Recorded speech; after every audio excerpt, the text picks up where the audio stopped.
Yeah, DQ. Check. Have you ever had a dream in the daytime? Had the same dream since the playground. If you made it come true, cause you stay down. Nigga, have you ever really thought about the limelight? In a room full of stars when you shine bright. I'ma make the right move when the time right. Alright. Nigga, have you ever had a dream during the daytime? Had the same dream since the playground. If you made it come true, cause you stay down. Nigga, have you ever really thought about the limelight? In the room full of stars when you shine bright. I'ma make the right move when the time right. Calculated every step, so I can't stand a hater out here hating on it. Niggas out here making moves, see a hand out the type of shit they waiting on.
What up, though?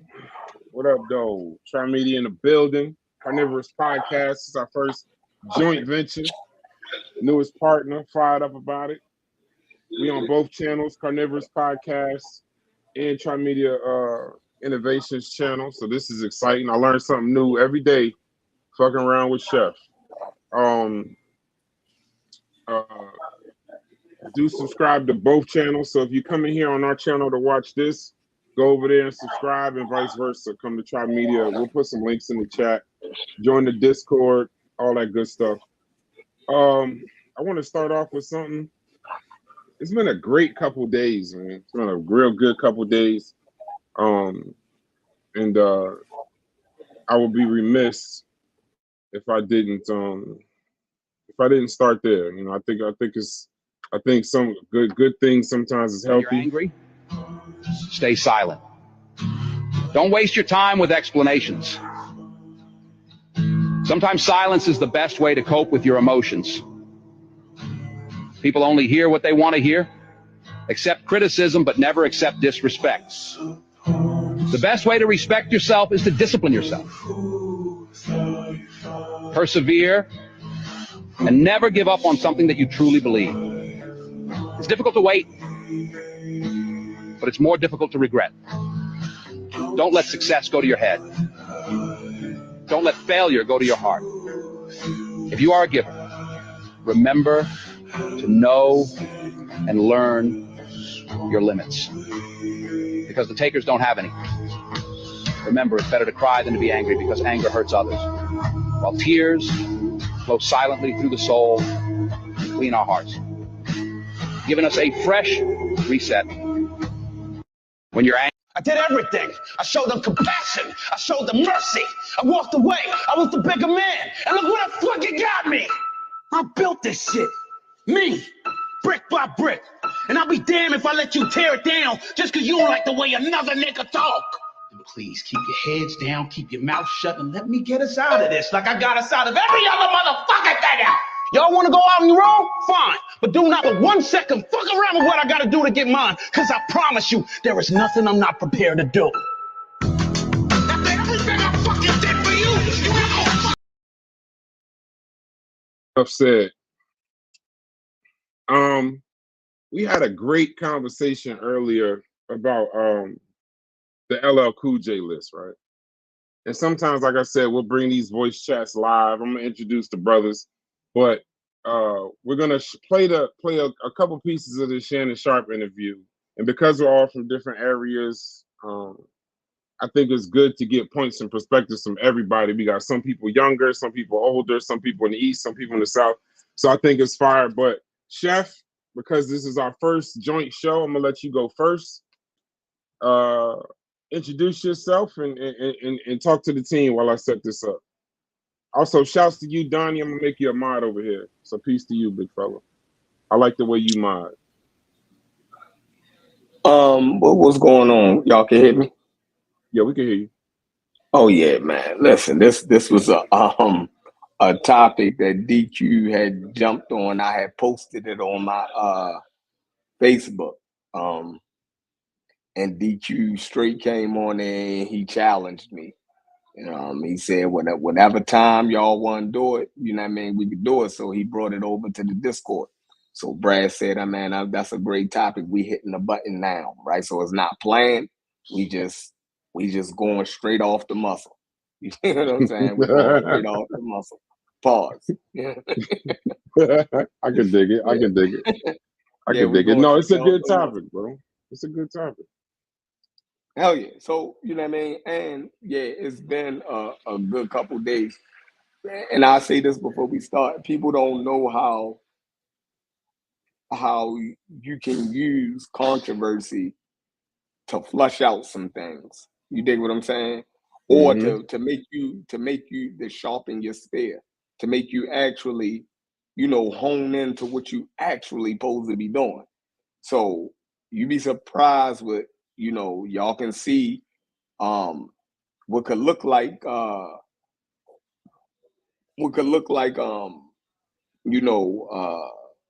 immaturity and fighting actually, can be the forging of it to basically make something stronger. So I think that's what happened over the last couple of days. It actually helped forge something. You dig what I'm saying? It was a first test. You dig what I'm saying? Yeah. And, it was dope. It was dope. You know what I mean? Yeah. Responded with flying colors. Go ahead, DQ. This is really between y'all two, but we all got our own points of view on it. And we think we have a quick conversation on a Friday, plus Logic going live tonight. So I think that'll be a good conversation. Rogish in the building. You always welcome to come up. China in the building. Love that. I appreciate you at all times. Go ahead, DQ. I got you. Let's see. I'm switching my background. Is my background switched? Yeah, no, it did. I'm making sure. Let me move out the camera. Nasir Jones. Just so it can be known. But yeah, man. I love when recency bias or a trending thing happens, especially dealing with Shannon Sharpe. You know what I'm saying? Anything he says is pretty, he has to go on his show to say some inflammatory thing. But I'm not mad at LL feeling how he feels. I'm mad at Chef Reem, for putting Nasir Jones' name. He could have put anybody else's name, but he put Nas' name. And I gotta stand up for my man Nas. Everybody know my son name is Nas. Nas is my favorite rapper.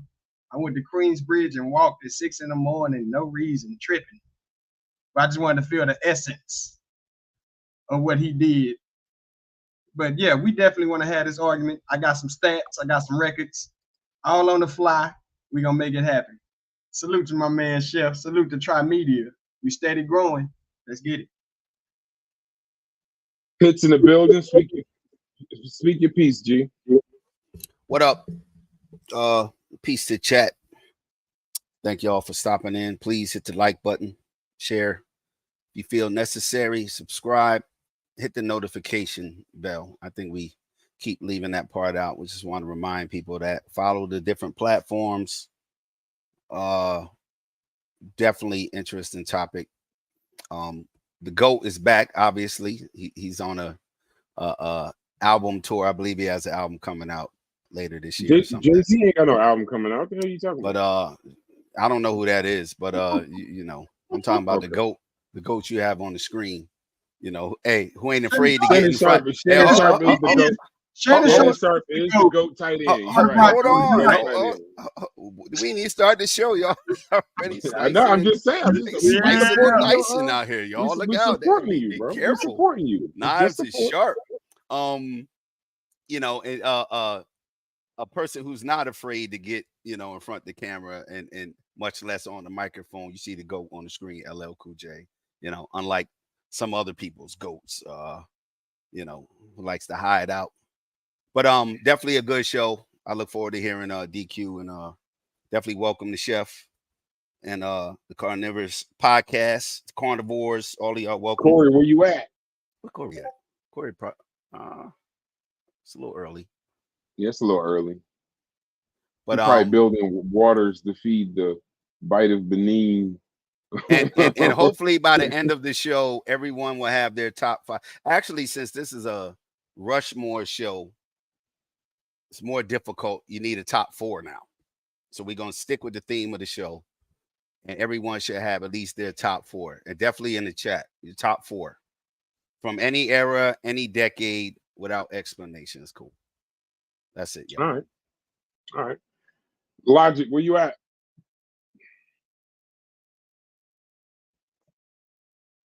If you talking, you're on mute, bro. Oh shit. There you go. Man, what's happening, y'all? Mr. President in the goddamn building, man. You know, I'm super excited to be collabing with Chef and Corey, man. I can't wait to start doing some of those conscious community and other contents with them. You know what I'm saying? I think we share a lot of similar ideas.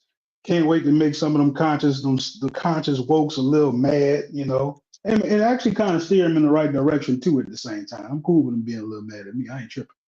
But super excited to have them on board. Can't wait to get to work with them. You know, and as far as this little conversation we about to have here, I got some learning to do, you know. DQ grew up in hip hop, right? So he kind of like his own little bit of a hip hop historian in his own right. And Hicks is just old enough to know everything. So, you know, you can't put nothing past him anyway. So I can't wait to hear what the brothers got to say. Damn. So shout out to y'all, man. I'm glad y'all joined veiled shots. These are veiled shots. I thought I could get veiled. I saw that coming a mile away. Veiled. He said he's I just old felt that. Hey, in my bad shoulder. Everything. He just called you I Dumbledore. felt that in the bad shoulder. You did the Trump. He did the Trump. I think he said, oh, he did the Trump. I heard him lining up and everything. He called you Nostradamus. I heard him cock bag and everything. I heard him. Damn, y'all don't see that coming. That was a poor choice of words. I ain't even gonna pause that one. That was just wild. Cock bag. No, you just heard you heard the cock bag. Look, wow. Y'all gun. I'm gonna just blow right past that. Pause that one now. See, you caught that. Pause. Come forward, bro. Hold on. We forgot about the sound of Pause. You got to do those, bro. You got like 40 of them in there. I've been trying to scroll through that. It's funny. All right, so listen. So moving on. Exactly. So we're just so we know what we're talking about, right? Before we even have the conversation, LL Cool J went on Shannon Sharpe show And it shouts to him, bro. He's like, he went from just hosting with Skip to damn near the #1 podcaster in the world. That Cat Williams took him out of here. The most viewed interview Ever. On YouTube ever. So shouts to him. Hopefully he'll allow us to critique some of the video through free use. So let me just set the premise. All right. So Chef put on his, I'm assuming Facebook or something, this article. Well, not this article, but this story. So LL Cool J went on Shannon Sharpe's interview show, and he said that he asked LL Cool J to pick his Def Jam Mount Rushmore. So when he picked his Def Jam Mount Rushmore, he left a lot of notable names off, right? I'm gonna play a little bit of the interview. So he was recently in the news for saying that he wants to hear Andre 3000 rap instead of playing the flute.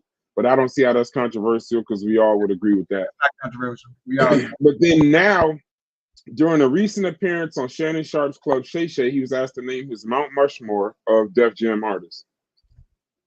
Shannon Sharpe rattled off a list of names: Jay-Z, Kanye, LL, Rihanna, DMX, Ludacris, and Nas, before teasing the legendary rapper about trying to avoid the question. LL pushed back and asked why Shannon didn't mention Public Enemy.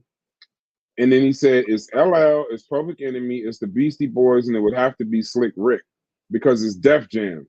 And then Shannon said, was Hove not at Def Jam? He said, yeah, but 1,000 years later. So, and it is worth stating that him and him don't get along. But the funny thing is that people are saying that while we're having all of these conversations, where's Nas? Like, why would you not have that conversation? And DQ, who reps Queensbridge, loves Nas, that started the conversation back and forth. So I'm gonna play a little bit of the interview, and I'm gonna let Chef start with his point. And then, because he basically started this off, so let's get it. Oh, I got one. I got two questions for you. Give me your Mount Rushmore Def Jam artist. Def Jam artist? Yeah. Yeah, you heard it? Def Jam artist? Def, DEF. Yeah. I rapped that one. I spit that one. I quit. Well, I mean, listen, look, if you told me, look, Mount Rushmore, that's 4 heads. I'm listening Def to Jam. So I'm the first artist on Def Jam. So, I mean, not having all that. Look here, man. Your Honor. He filibustering. Filibuster. Yeah, he man. I'm gonna speed it up a little We got bit. LL, we got Rihanna, we got DMX, we got Luda, we got Nas, we got Jay-Z. LL got to put 4 heads. Jay-Z twice. No. Secondly, you didn't say Public Enemy. Okay, so you talking about the Def Jam? How you gonna do it? How you gonna put 4 heads on there? You know you was there. Put 4 heads on there. It's LL. It's Public Enemy. It's the Beastie Boys, and it would have to be. It would have to be Slick Rick. Okay, that's all you had to say. Because it's Def Jam. Okay. Was Hove not in Def Jam? Yeah, 1,000 years later. Let me ask you a question. All right, so let's just stop there. So he gave his opinion. I agree. Yeah, Sharpe is Sharpe is just entertaining. I wouldn't call him messy. He's entertaining. He's trying to entertain. So, Chef, before you talk about that, what is your? Do we want to do Def Jam Mount Rushmore? Or do we want to just do hip hop Mount Rushmore? You set the parameter. All right. So my statement was that LL Cool J was better than Nas. It's clear. Yeah, it's clear. Now, bringing Jay-Z and all of that into it, if he better than Nas, then he better than Jay-Z too. That's just because Nas better than Jay-Z to me. So it's, you know what I mean? All right, so listen. So set your 5. What is your hold on. Let's set the parameters. We're gonna keep it clean because we got a lot of opinions on this show. Set your parameters. What is your top? We doing top 4 hits or top 5? Top 4? You gonna do top 4? Yeah, I think 4 is tougher, and it sticks okay, with okay, so Mount Rushmore. All right, so let's do top 4 Mount Rushmore And we're gonna talk for about 30 minutes, then we'll let y'all come up to the we'll drop the link. But drop y'all top 4 in the chat. Now we doing in the last parameter, are we doing Def Jam or everyone? Because I didn't realize Shannon Sharpe asked him about Def Jam. He did, yeah, I'm going to do everyone. You want to do everyone? Okay, cool. So right now, do me a favor. So give me your top 4 rappers in your opinion. Top 4 rappers in my opinion. I would say Pop. I would say Pop. I would say Big Daddy Kane. I would say LL, and I got one more. I would put Nas in there. Okay, so top 4, you got Nas, LL, Big Daddy Kane, and Nas. Tupac. And Nas. You said Tupac. Yeah. So wait, so Nas, Pac, LL, Big Daddy Kane. You only named 3. That's 4. Nas, Pac, LL, Big Daddy Kane. Big Daddy Kane. Yeah. I can do that. Yeah. Okay. All right. So let's just start with his list. Let's just start right there. So Chef says Nas. Guideline. I can't even say this with a straight face. Nas, LL Cool J, Big Daddy Kane, and Tupac. Top 4. Now I want the chat to rate this top 4 out of 10. Rate this top 4. Chef's top 4 out of 10. Rate this top 4, and then we'll discuss it. DQ, you go first. Discuss that list. All right, my man Chef. I'm actually not mad at that list. It's definitely a personalized list. But whatever scale that he's, the metrics he's using, I can't be mad at that. I wouldn't have certain names on that list, but like I said, it's a personal preference. I honestly think he's being safe, but yeah, that's how I feel about that. It's just totally different from mine.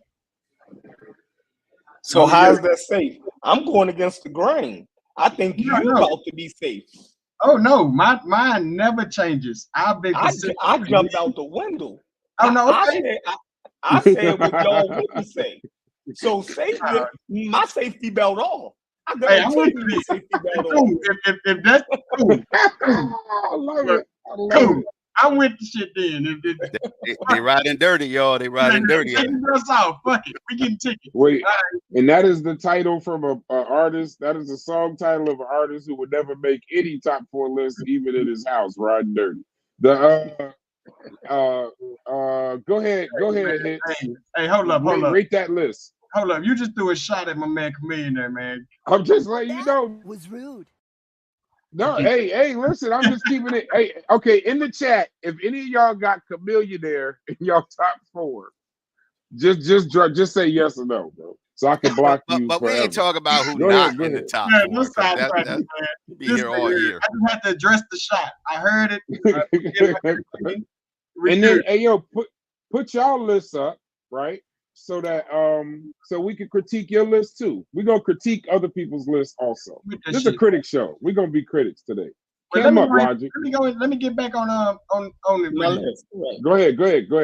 Speak your piece. So Nas, I have no problem with Nas being on that Mount Rushmore. That cancels out. It's a whole different thing. LL Cool J. Now, for me being as young as I am, my daddy always told me that LL Cool J. The thing about him is that he's always on longevity.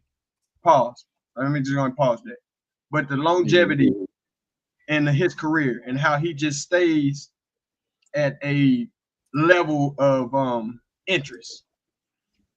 Me being the artist I am and understanding how high I put rap battles, I love LL, but he took an L. He took an L, and that L holds weight in my top 4, especially my top 5. So he's not in my top 4 or top 5. I put LL in my top 10, maybe 15. But most definitely, he's. I can say 10. He'll be in my 10 because he had that 8 spot for real. But yeah. So hold on. If you take an L, yeah, in your book, Chef ready to kill you. Out of the top 4. Brass. I think your man is out of here. I think your so man if you is take an L, you out of the take top an L 4. in DQ book. I don't subscribe to that rule. Let me explain it. Let me explain. I don't subscribe to that rule. That's bullshit. It's cool. This is me. Okay. But I'm gonna say this caveat. If the two niggas that I named in my Mount Rushmore battled each other, it cancels out. I'm not worried about that. So I'm still presiding to that. You know what I'm saying? You can't take an L and think that you just gonna be sitting on my Mount Rushmore. Nah, baby. You gotta take an L and make it look like a W, like my boy Hov did, or you just gotta be flawless. So that's where I'm at with that. Let me proceed to the next. What was this next one? Who's on the next? It's so LL looking crazy and his loss, his perceived loss, because I don't even see it as a loss. Cannabis career was over after that. So I mean, when LL song dropped, wait. Are we saying that? Hey, Chef, are y'all saying that? I thought y'all talking about some older beef. Y'all saying LL lost the Cannabis? No, I'm saying the lyricist in me. Like that all happened at a fundamental time where I was learning my rap style. I was listening to Jadakiss. I was listening to Cannabis. I was listening to Luda. Like I was trying to figure out what type of artist I was going to be. Cassidy, everything. And when that nigga did that, Second Round Knockout is my top 10. It's in my top 10 battle songs ever. So that's why that had an effect on me. I may be, hugging it. But yeah, you doing that? That's your heart. It got something to me. So that's the reason why I would say is that's your heart talking, because half of the stuff that he was saying wasn't even pertinent with what LL was saying to him. Was pertinent. Yeah, I am that dude that you're talking about. All of the stuff, all my accomplishments, yeah, that's me. Who's the GOAT? Yeah, that's me. That thing is solidified. You talking about ripping skulls off and all this old nonsense. No, he said he'll rip the tattoo off his arm, nigga. Yeah, but you ain't never did nothing. What do you got in this game to say? What do you got in this game, right, that say that you can ever hold this mic? Nigga, just because you got a couple little lyrics? You know how many dudes got lyrics? No, that don't make you better than me. You're right. That's crazy. You're right. Just because a dude is fast and got punching power, it don't make you Muhammad Ali. You dig what I'm saying? You got to be able to put that whole thing together. You know what I mean? Yeah, we can see a dude can come out and got power and look like Mike Tyson. That don't make you Mike Tyson. You feel me? Let me add a historical situation to why I'm gonna cook this nigga, y'all. Go ahead. I just want to add a historical situation to this. The whole damn beef started from 1, 2, 3, 4. Yeah. With that song, correct? Yes, sir.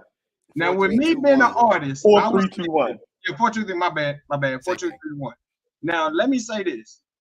I know if I lay a verse and a nigga hear my verse and rewrite his verse, I'm forever gonna have that's like a hidden rule. And I don't feel everybody should test that because everybody not an artist, everybody don't do that. That was a power play. Hey, it can be from LL's perspective. I know just from the ground level purist, why you rewrite your shit after you heard my shit? You had your shit finished. You know what I'm saying? That's how I feel like Jay-Z on Big Pimpin'. Why you add a third verse? Bun B, but hold on. What did LL say to him? He said, while young cats fantasize and borrowing flows, tell little shorty with the big mouth, the bank is closed. He said, you're fantasizing. Your raps is fantasy. Hey, DQ. Those fantasies, and nigga, you borrowing flows. I'm one of the original flowers, right? I'm an original. Nigga, you're borrowing flows. You feel me? You feel like all right. Hey, Chef, hey, hold on, DQ. Like Hold on, nobody DQ. else. Hold on, DQ. Hey, Chef, yo, I'm sitting here. Chef was rapping, right? I didn't know what the hell that verse was, how it ended. I looked at Hits. Hits spit the line bar for bar and the damn hand signal. Y'all, when was this song where this bar was so profound? Better ask somebody and not us. What year was this verse from? So, this must have been very poignant. From your boy Tyson was running around. That's your Vanguard Award in front of your mom, your first, second, and third born. Make your wife get on the horn. Call Minister Farrakhan. See, I know that one. That one I know. All right, so Hits. Go ahead and rate the list. Logic, where you at? I'm gonna go ahead and I'm right here. Okay, all right. Hey, cam up, bro. We selling personality over here. I can't. Okay. Oh, you got somebody tied up. I get it. Go ahead, Logic. Rate this list. Are you just learning, or how you want to play? I mean, I'm learning. I could get my list. You know, I'm No. Rate. You got to rate. We on Chef's list. Just rate Chef's list for now. Who was it again? Chef's list LL Cool J? It was Nas, LL Cool J, Big Daddy Kane, and Tupac. Out of five, I'm gonna get that list a 3.5, just because you got Tupac in there. That's me. Okay. I want to say a 3, but you know. Chef, go ahead. I'm not a huge Nas fan like that either. Okay. Hits, give you a grade, and then we're gonna move on. DQ, get your list ready. I would give it a 7. I would just probably, I understand. I would take Big Daddy Kane out of that list. Like, it's not the same as mine, but I think Big Daddy Kane don't have a long enough catalog, to be in the top 4. That's a he would threw me off too. Big Daddy Kane threw me off. Tupac, definitely. I can understand that. LL, definitely. And who is the fourth? It's Nas, Big Daddy Kane, and Nas. Yeah. Probably Big Daddy Kane. So I give it a 7. Okay, so you give it a 7 out of 10. All right, so everybody gave their grade. All right, so Nas, Tupac, LL Cool J, Big Daddy Kane. LL Cool J is not in my top 15, roughly. He wouldn't be in my top 15 of rappers. Nas is not in my top 5. Tupac is in my top 5. And Big Daddy Kane, I ran out of ink trying to put him on the list because he's not even the best rapper from Brooklyn.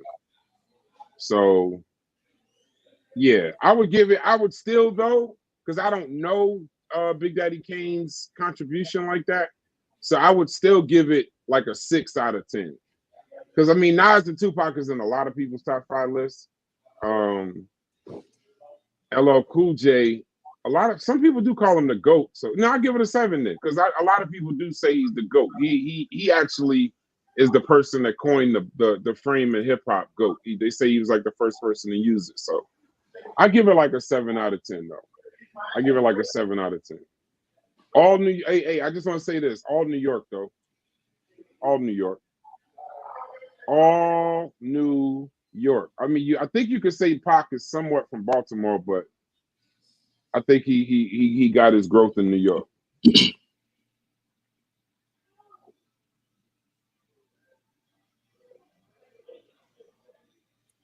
Okay, what's next? Everybody got a. Right. So we did. Hold on. We didn't. It's DQ's turn, right? What? Right, You get my DQ? 5? Get my 4? Yeah, you didn't do your 4 yet, right? No. Let me go ahead and type it on. So y'all saying the only person that I gotta defend is Big Daddy Kane. Big Daddy Kane. Okay. Yeah. Right, For me, you'd have to defend Big Daddy Kane. That would be the one. Yeah, you know what? That's even a better point. If we say somebody should not even be considered, then you got to present a defense for that person in your top 4. Because I'm curious to know why you would put Big Daddy Kane. It could be a personal story, however you want to sell it. No, I never met the dude. I actually met Rakim, right? I got, but as far as I feel as though no, I'm gonna let DQ go. I can take my controversy. All right, before you go, DQ, before you go, let me do this. Mhm. So the chat, a person in the chat made a very good point. We got to have criteria for these lists. Peace to you, B-Flow Soldier. You got to have some kind of criteria for these lists, some kind. So I would say you got to put. Damn, that actually is a good question, bro. Thank you. All right, so I think it's difficult enough with 4. Like no. What I really mean okay, by criteria, what I mean by criteria though is like, are we talking about? It's because I think he's saying it for them, for the chat. Is it lyrics? Is it albums? Is it presence? Like what are we basing? Let's at least grab 4 things that we can agree upon as some form of a criteria to make this list. So, because rappers is kind of vague, right? So, do we all agree that lyrics should be one of them? Hell yeah. Yeah.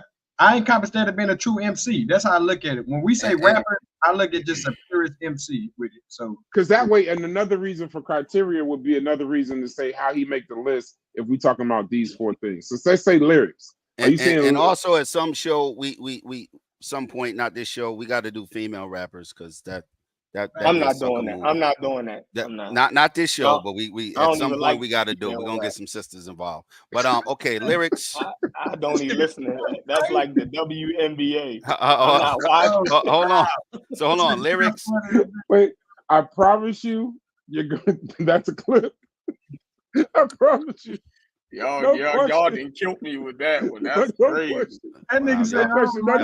So listen, wait. Let's get the first criteria. Let's get the criteria out. So lyrics. Are we saying? Lyrical. Are we gonna say career? Could career be a good criteria? Like so that way it ain't somebody who dropped 1 thing or 2 things. Yeah, but some people are dead. So y'all throw them out too. Finished. Pause. Y'all throw them out too. And in the chat, give us criteria too. What's up, Pan African Gene? Look, all here with the inclusive shit. Here we go. Right. All right. So era. Wait. Okay. See, that would help with Big Daddy Kane, Chef. Era. Are we saying era?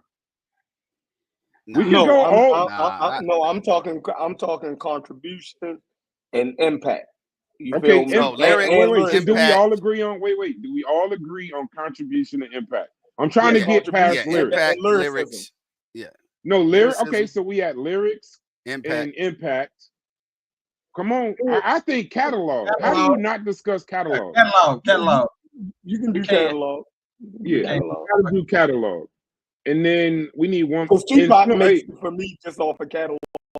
Yeah, catalog alone. Yeah, if we're doing catalog, I'd have to bring them into my list. Jail time. List would be too long, bro. List would be too damn long. Black switches. I gotta have black switches. Come on, Logic.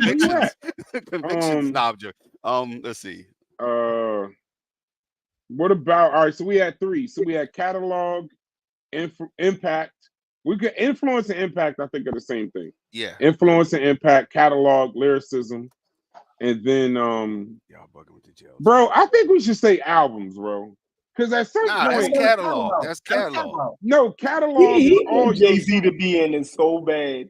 He's trying to do everything. He still ain't topping albums, so that wouldn't benefit. I think catalog is. All right, so give me the 4th. Y'all do the 4th criteria. Lyrics, impact, catalog, and.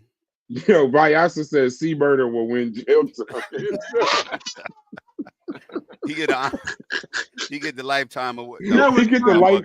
You see, Boosie get the lifetime achievement award because he about to go back. Man, look how y'all gonna do New Orleans like that, man. Well, you ain't saying nothing. You on mute. The hell you on? I'm trying to make noise. I am making noise back here though. Lyrics, impact, catalog. We need one more, bro. Come on, chat. Give us something. Lyrics, impact, mass appeal would be impact. Mass appeal is impact, yeah. Come on. Mass appeal, influence, and impact is all the same. Yeah. Impact covers lyrics, style, influence covers. All right, let's see. Me scroll up in the chat, see if they said something. How about consistency? Longevity. Longevity. But hold on. Again, like let's use Biggie. Biggie got killed before he can continue, so he wouldn't have the chance to be. Then he don't make the list, bro. He don't make the list. No. That's why. Hold on. That's why I said consistency. Like, say you only in the game 5 years, but you consistent. The Nas whooping ass this past decade. Bro, listen. Y'all trying to. Y'all said I'm trying to get Jay-Z in here. Listen, let's just. All right. So consistency. So those are the four. Longevity and consistency is like the same thing. We can say. Okay, so consistency, longevity, catalog, impact, influence, lyrics. And lyrics. All right. Okay, so when we do these lists, you gotta attack it from those 4 categories. And then, matter of fact, for y'all, instead of me putting it up here, y'all put y'all lists in the chat. So just put DQ. I'm ready. Yeah, put DQ in the chat. That way, I'll keep the categories. I'll keep the criteria on the screen, and y'all put y'all lists in the chat. That's what y'all do. Do it that way. So put your list in the chat, DQ, and we critique it. All right.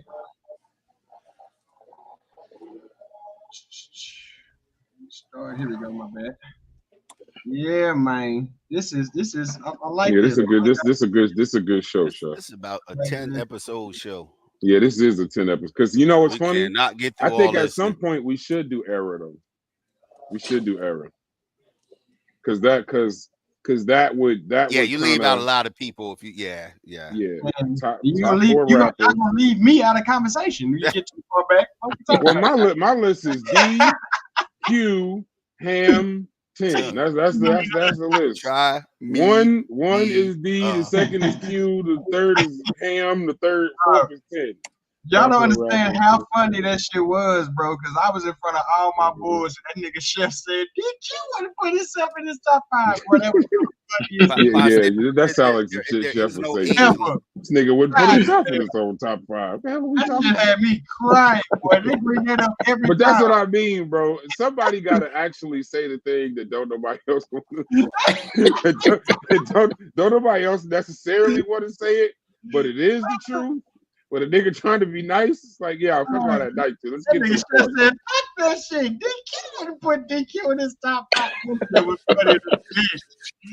Oh shit. All right, so it's top 4 rappers based on longevity, influence, lyrics, and catalog. So that's where we at. So just a recap for the people that's just joining us. The people that's just joining us, Chef's list was Big Daddy Kane, LL Cool J, Nas, and Tupac. And I think that's based on these criteria. That's a good list. That's a good list. That's a good list. If we're gonna do it based off that criteria, that's a good list. If we taking all the other stuff out, it's actually a great list. I ain't gonna lie. We based off this. Yeah, because nobody Nas. I don't know if Big Daddy Kane was a lyricist, but I've heard people from one of the greatest, guys. Yeah. Let me just get this. Get it out. Excuse me. Y'all can kill me at some point. Just remember, I don't know when he was popping, but if it was, I was born in '86, so I don't. 2 years after you was born. 2 years after you was born, when he started rapping. Over. No, that's when his album dropped, and that's what the doctor. That's what the doctor was playing when you was birthed. Don't worry. He probably was right. He probably was rapping on the way into the office. Big Daddy Kane and then slap the shit out. Y'all was listening to him on vinyl, huh? Yes, sir. That's a fact. Dang. Yo, this is definitely going. You gotta remaster that motherfucker to listen to. No, I'm saying, but what I was gonna say was, I know people speak.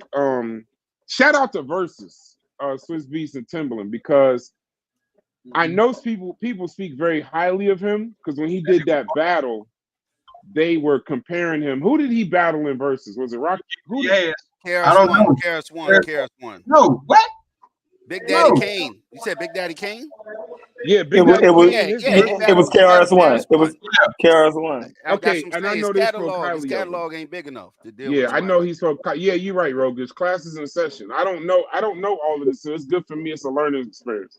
So, and I'm just hosting, so just I'm trying to just move it along, right? So, all right. So Big Daddy Kane lyrics. Yeah, he meets all 4. Nas, Tupac, and LL. To me, now the only thing I would say about LL in that list, though, influence, yes. Catalog, yes. And longevity. Okay, yeah, he was the first person signed to Def Jam, so he's been relevant for a long time. Oh yeah, he missed the longevity. Pause. Lyrics though. Now, here's the problem with lyrics. If LL you go Cool back J to got his, lyrics. but listen, if you go back to his like Look original at Chef face. his first album, or Cuss it's me like out one when of his he first done, songs, Chef. like Let him cook. I Need a Beat. No, you have to listen to the lyrics. He don't rap the same now because he came after people like T. La Rock and them. Like those dudes were lyricists back then. So that's what he started off as, more lyrical. Then he went into more, I would say regular style.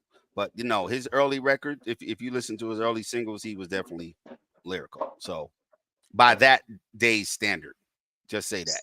Okay, so he was lyrical for then. What do you say, Yeah. Chef? What do you say? Is he all-time lyrical or lyrical for that era? Who y'all talking about? LL Cool J. No, that's a part of his lyrics in Yeah, general. I think he's lyrical for every era. For every era. All kinds of he translated over to every right. era, and nobody never said he was whack. You feel me? Like that never came up.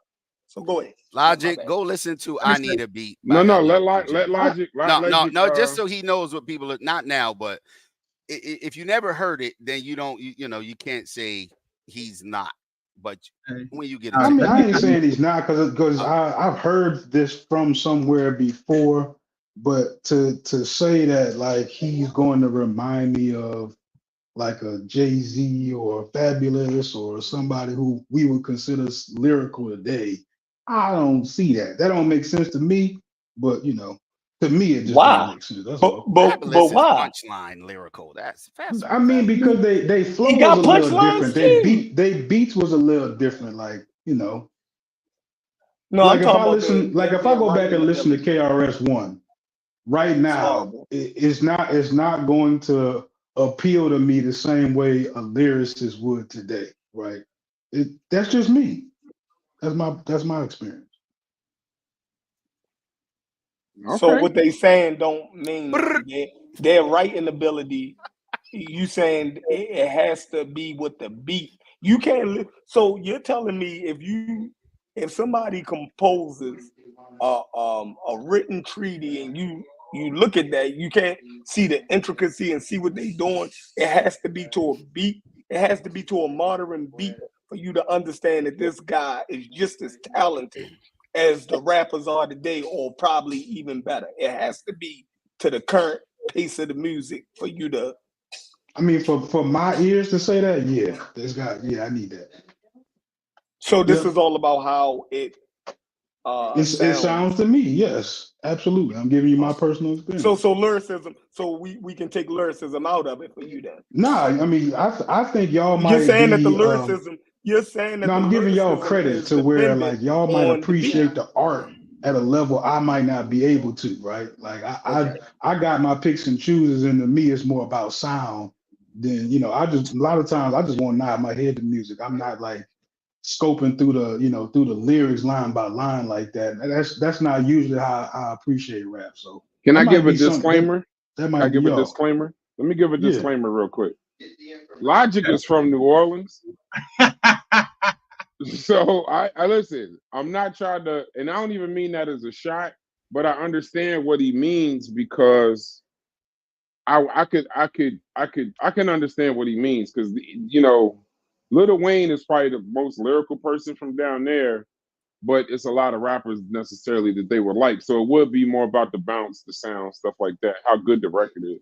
If I'm saying that wrong, Logic, just correct me. I mean, I hear what you're saying. I can tell that you're not trying to take a shot. Yeah, no, I'm not. I'm just trying to give some context. I can tell that you're not. No, like I like Juvie. Juvenile. Like he's not a lyricist, but I like listening to that. You know what I'm saying? Yeah.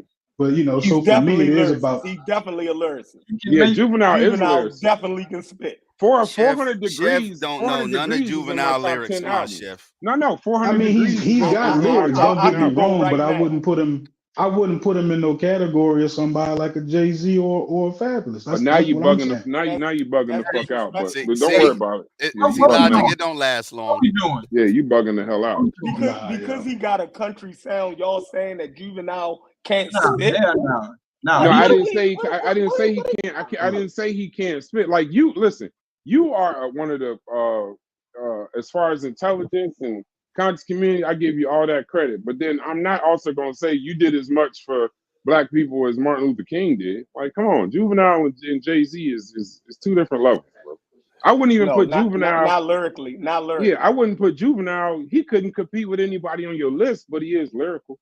Hold on, we didn't hear DQ's list yet. Like, No, we just giving out content. Yeah, y'all scared. That's the problem. Y'all scared. Go ahead, give out your list. Wait, he's supposed to be putting his list in the chat. My list has been in the chat. I just been waiting to click the shit. There you go. Okay, all right. So you got Nas. Yours is Nas, Jadakiss, Jay-Z, and let me see if you. I think you misspelled the last one, but I think you said Royce the 5'9". I didn't misspell it. Oh, okay. No. I thought I didn't know why he was in your list. That's my bad. All right. So Nas, Jadakiss, Jay-Z, and Royce the 5'9". Facts. So that's DQ, and put your name to it too, so we can so people will know. They can see me I'm cammed up. They can see me. No, but when I put it, the reason I told you put it in the chat is because I'm gonna click it and then leave it up here, so that way I can always go back to the criteria. So all right, so Nas, Jadakiss. So right now we got Nas on 2 top 4 lists. So Nas, Jadakiss, Jay-Z, Royce the 5'9". Defend your list. Take a second, defend your list, and then we're gonna go to Chef, Hits, Logic, and then move to Logic. Get your list ready. So I can already see, shout out to Tuck My Yacht. And also shout out to everybody that say they listen to my music, support my music. I see your comments, salute to y'all. He said it, all lyricists. That's one thing that I'm very heavy on. I do like all elements, but I'm kind of heavy on lyricism. That's just me. So, you know what I'm saying? That's a personal thing. Nas is number 1, period, to me, just from personal reasons, the way he helped me with rhymes, the way he Stillmatic was my favorite album ever. Period. Nas is not getting shifted from that number 1 to me. A lot of people have issues with me when it comes to Jadakiss. And I just tell them one of the greatest hip hop moments ever includes that man when he shut down Dipset at the Versus. When just Jadakiss is him. And even before that, I was always big on Jadakiss Versus. I'm big on Locks. I'm doing a reaction video to the Locks Tiny Desk. Shameless plug. Make sure you tune in to that. Try Media. Number 3. Come on, Brass. Come on stage with me. Number 3 is the man Hova. It's not much. It's not much people can say about this man, from what he did outside of rap to his catalog to dropping damn near one of the greatest diss songs ever. Like, I fucks with Hov. It can't be no hate slander. For me, even being a businessman and inspiring to do different shit, I gotta salute Hov. Even though he lost the Nas, gotta throw the caveat. Boom. Let's go to my number 4, Royce the 5'9". Now I know this throw a lot of people off, but I've been listening to Royce the 5'9" since his mixtape days. I understand the connection between Royce the 5'9" and Eminem. A lot of people ask me why I don't just put Eminem right there, and I ask them the same thing. Why don't you just put Royce the 5'9" right there? But I understand the difference. Eminem sells, just everything is sapphire diamond. But Royce the 5'9" is one of the most intricate lyricists ever. I tell people, if you can get on a song with Elzhi, Black Thought, Royce the 5'9", just period, you a different level of beast. And that's why I salute Slaughterhouse. But that is my list. Anybody got contention with it, holla at me. All right, so Chef, go ahead and critique, and then we'll go Chef. I'm gonna order the panel. Chef, Hits, then Logic. Go ahead, Chef. All right. Good list. Good list. As far as lyricists, I don't have no problem with the list as far as lyricists. So the only one I would take exception to, and he already know it, he said it, is Royce the 5'9". Because if Royce the 5'9" can be in the list, then why the hell wouldn't LL Cool J make the list? Like, that's just. Hey, I knew that fight was coming. I knew that fight was coming. See, y'all gonna contradict yourselves. I guarantee. Every time y'all try to leave LL off this list, y'all gonna contradict yourselves because y'all gonna put lesser rappers in there. Shit, my number 5 would have done. All right, wait. Give it something out of 10, though. Give it something out of 10. Out of 10, Yeah. Jay-Z, Nas. That's too generic for me. When you say Jay-Z and Nas, it's generic, right? I feel Biggie and Tupac generic. That's generic also. You dig what I'm saying? When you put those both of them together, the same way when you say Biggie and Tupac, you're being generic. You dig what I'm saying? Because clearly one is better than the other. But that's why I put that man in the middle. That's my order. That's my exact order. Right. But the fact that your list has both Jay-Z and Nas knowing their conflict, you dig what I'm saying? It's like there's no there is not one that's clearly better. So it's kind of generic to me, but cool, because they both great rappers. You know what I mean? So ain't gonna take nothing away from that. So the only one I would give it Royce the 5'9" takes it down to about That's my personal thing. Since Royce the 5'9" is in there, there's no rapper on there, but for 90, I say about a 4.5. All right, hey, so let me make an announcement real quick before you go hits. Just so y'all clear, Chef and the Carnivorous Podcast is this is the newest partners to Tri Media Innovations. So we're doing a dual stream. So some of you are live on Carnivorous Podcast, some of you are live on Tri Media. Follow both channels. Psycho, we definitely want to talk to you. Yeah, we definitely want to talk to you about content, bro. I love your streams. And if you want to jump on the panel, just let me know. We'll drop the link for you, boss. But come over to Tri Media, follow us. Go over to Carnivorous Podcast, follow them. We're partnered up. You're gonna be seeing a lot of dual shows, dual content. And when we get to Logic, he'll plug his show for tonight, and then we'll plug the Coalition show for Sunday. Hits great DQ's list. Your Psycho, if you want to come up, just put something in the chat. Go ahead, Hits. Go ahead, DQ. Name them one more time. I think there was just why do you look offended? It was you Royce. Look offended by this. No, it was Royce. It was Royce. I would give his. I would take that L about this, 7. Man. I just changed my list like 10 times. I know you did. A lot of people asked me why they put Wayne in my list. 4 people is tough, I was gonna man. do that to play safe, but I didn't want to. No. Royce definitely like into that I think gives us something to think about. Offset when we go listen to music. Some of these people that other people put in their top 4, there's a reason for that. So other than Royce, I think you solid on them. So about Appreciate 7. 504 top level shouts to you. Gotta wear my helmet. I'm about to get hit over the head, man. Oh, I'm about to get murdered. Oh, don't worry. Right, go ahead. Go ahead, Logic. Matter of fact, somebody make Psycho a mod if you can. Go ahead. Matter of fact, Logic, go ahead.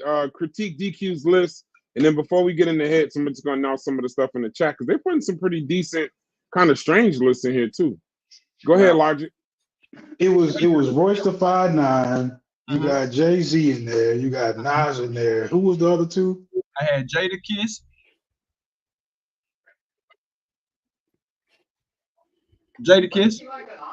Oh, Jadakiss. Oh, I can't argue with that. I don't know who Royce 5'9" is.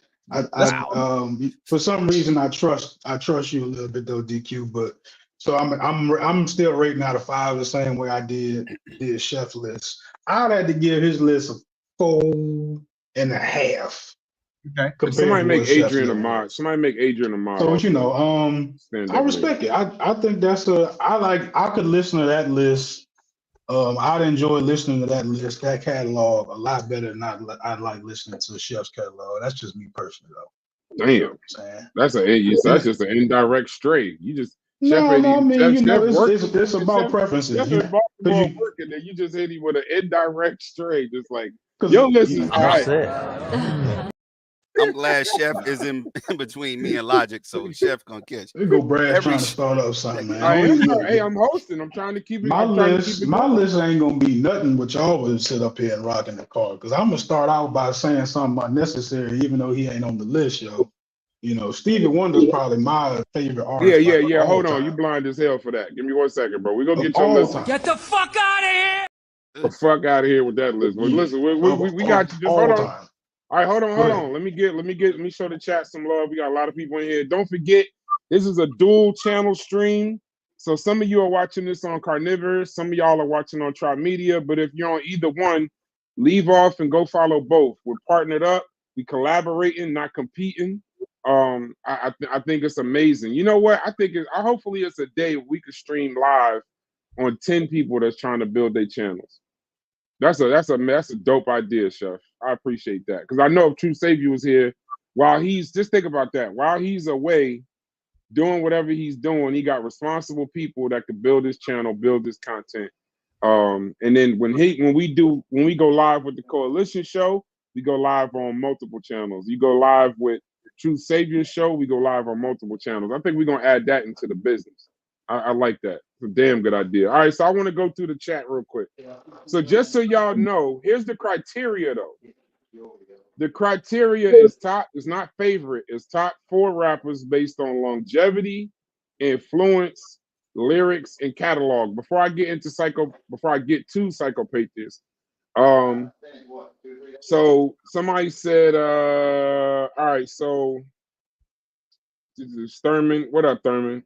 In the building. Damn, y'all really commenting. All right, so Vyasa says Sheffrin got Fifth Ward Boys on cassette at his barbershop.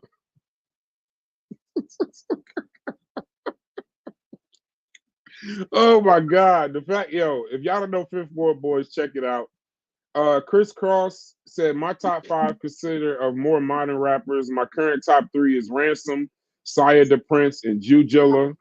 The only thing that list is missing is a fucking trash bag because that shit was horrible.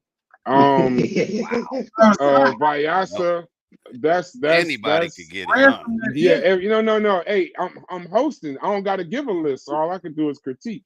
Defend the list. If you say that's a good list, if anybody says that Chris Cross list is good, put a 1 in the chat. Besides you, Chris Cross, don't put 11. Yes, that's little to be. Hold on, how dare you treat the chat like that? Hey, y'all in the chat, if y'all want to get back at Brass, get back at top 5 worst songs Jay-Z ever made. Just put them in the chat. Let's get him up. Man, your computer will die before you try to figure that out. Somebody said, "Damn DQ from Texas and no Scarface." Chris Cross said, "Why is?" Yeah, because I ain't gonna lie. If I was giving my top 4, if I was giving my top 5, Scarface would be on the list. Yeah, but that's neither here nor there. So Vyasa. Yeah, Vyasa. For clarification, is this best of all time or just favorites? No, that's the criteria. 504 said, "What up?" 504, I'm assuming you from New Orleans. That's where Logic's from. Psychopathist in the building. We're gonna go right to him right after that. It says, "Let Psycho up there. This is his expertise." I didn't know this was his expertise. Psychopathist. It's okay. Oh yeah, he a rapper. Oh, okay. Oh, for real? Okay, I didn't know that. First he bit AZ, then he bit Master Ace. Who you talking about, Rogish? I'm trying to say nah. Wayne not being on the list is sick, DQ. Tuck my yacht. Shouts to you, brother. Yeah. Adrian, we just made you a mod, bro. Not because you don't got to monitor nobody's chats. We do that, but just because you're a stand-up guy, bro. And Vyasa, I think she said, "Oh Lord, his age is showing," or he said his age is showing. Royce Cool is the best offbeat rapper of all time, but he's still cool.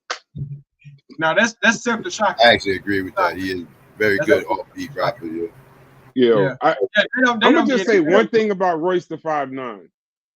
Royce's lyrics alone, he could make a lyricist list, and I've heard him on multiple songs of Eminem, who I consider a great lyricist, and he's held his own or was better damn near every time. But let's get into Psychopathist. First off, Psychopathist, introduce you introduce your channel.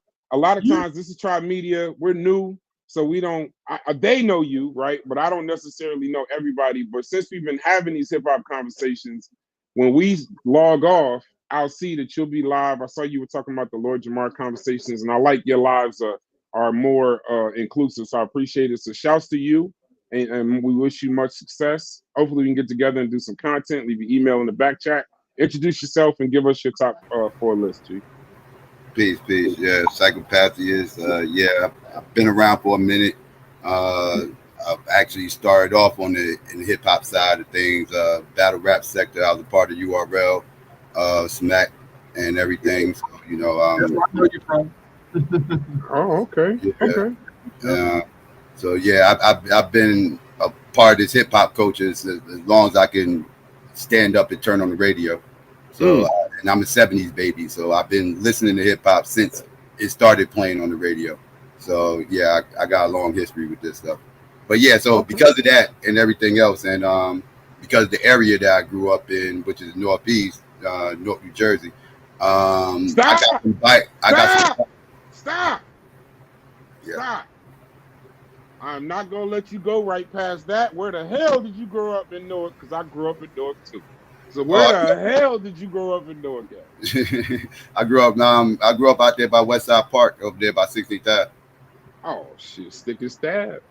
Yeah, ready. Yeah. Stick and stab. Yes, sir.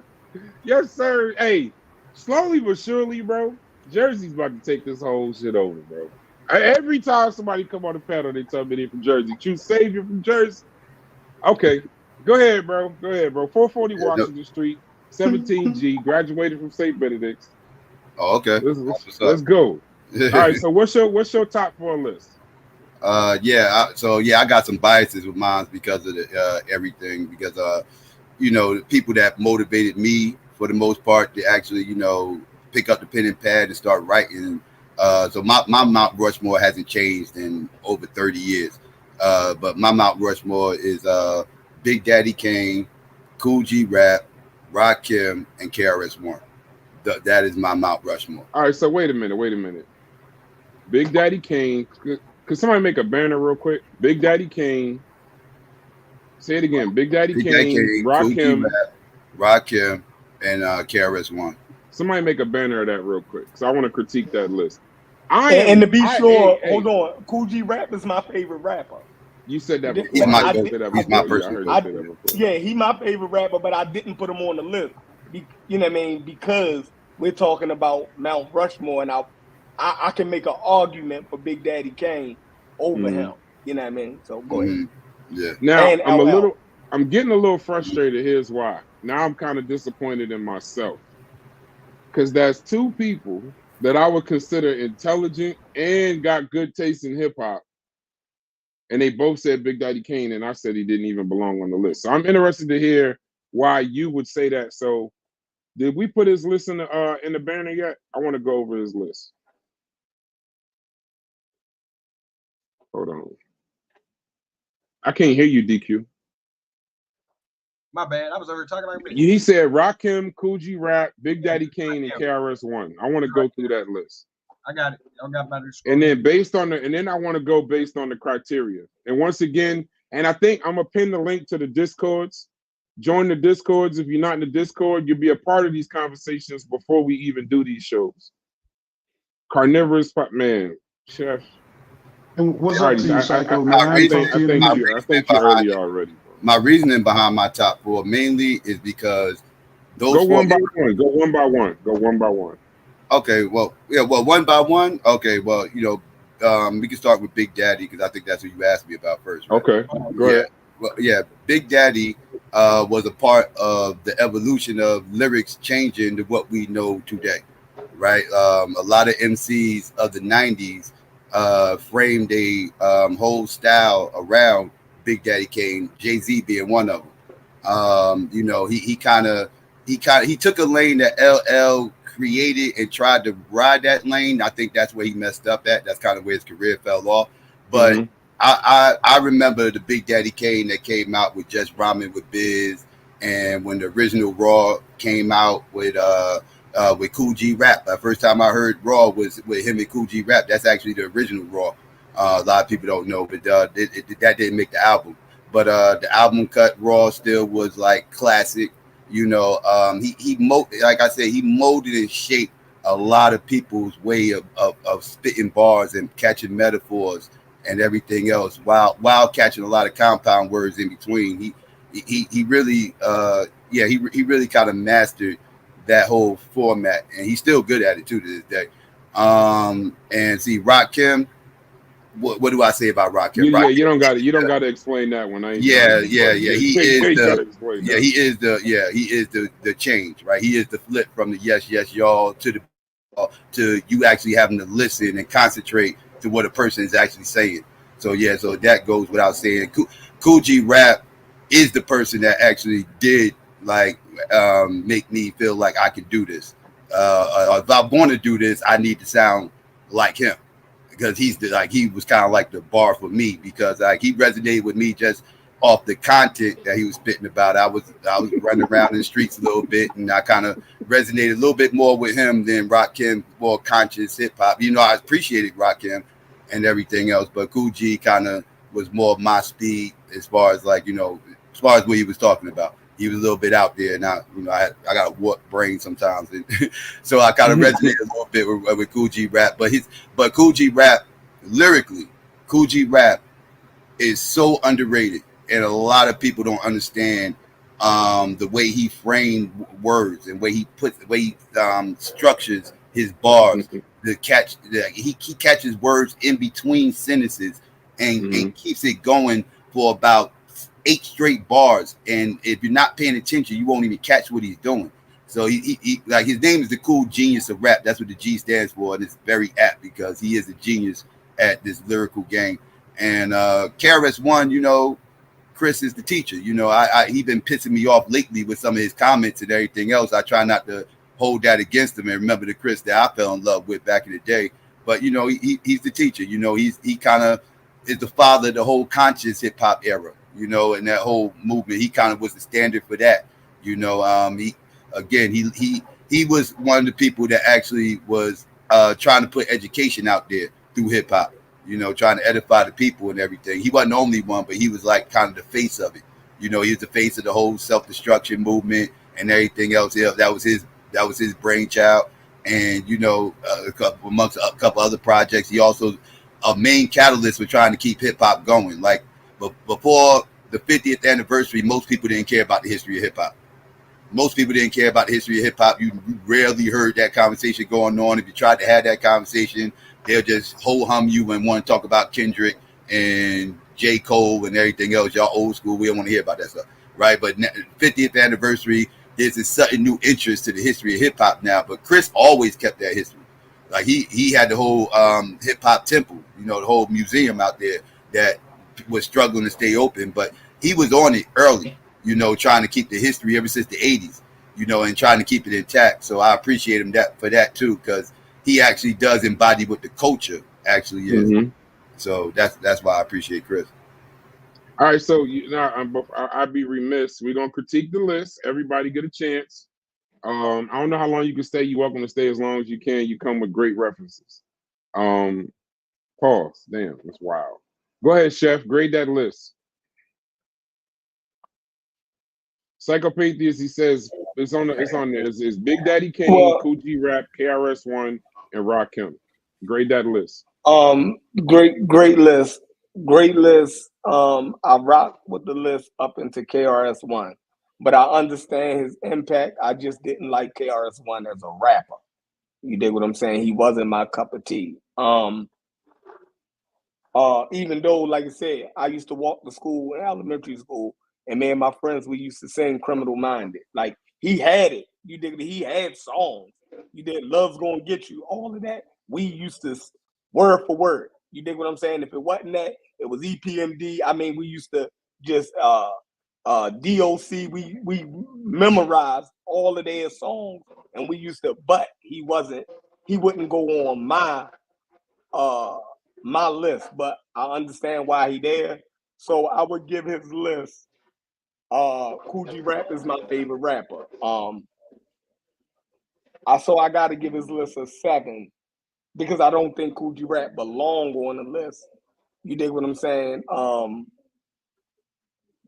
Because a lot of the stuff that he gave was the same as what Big Daddy Kane and Rakim would give. He just did it a little bit more street than them. He talked about the streets a little bit more. You know what I mean?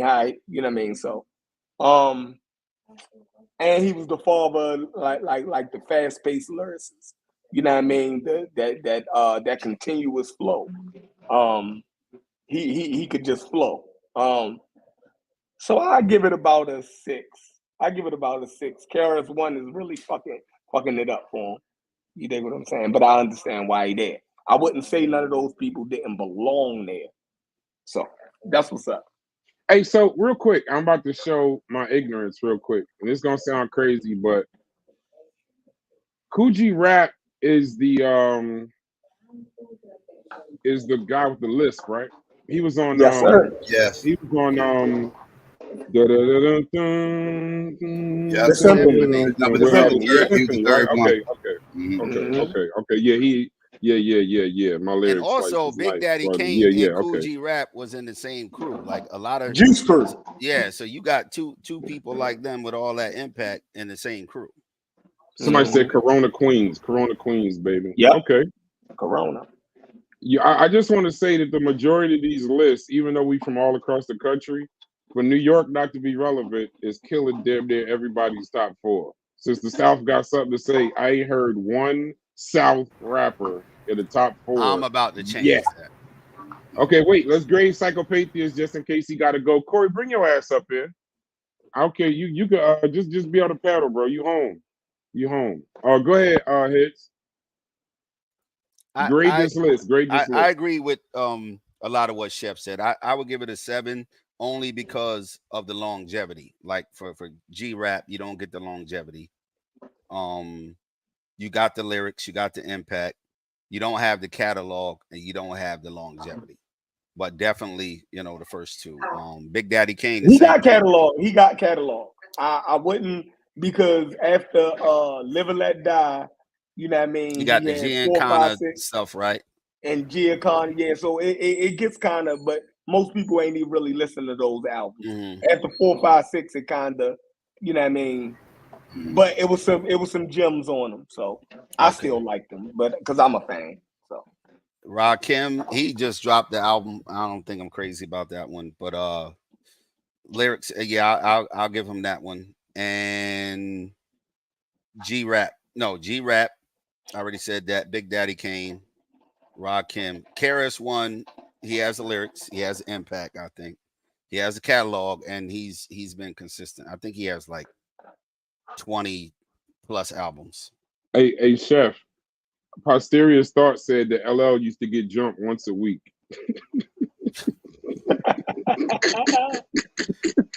Well, they said ladies love Cool J, not everybody else. Everybody else hate Cool J, huh? Hey, Vayasa, it's 1 out of 10. It's 1 through 10. So y'all give y'all lists. If y'all give y'all lists, we're gonna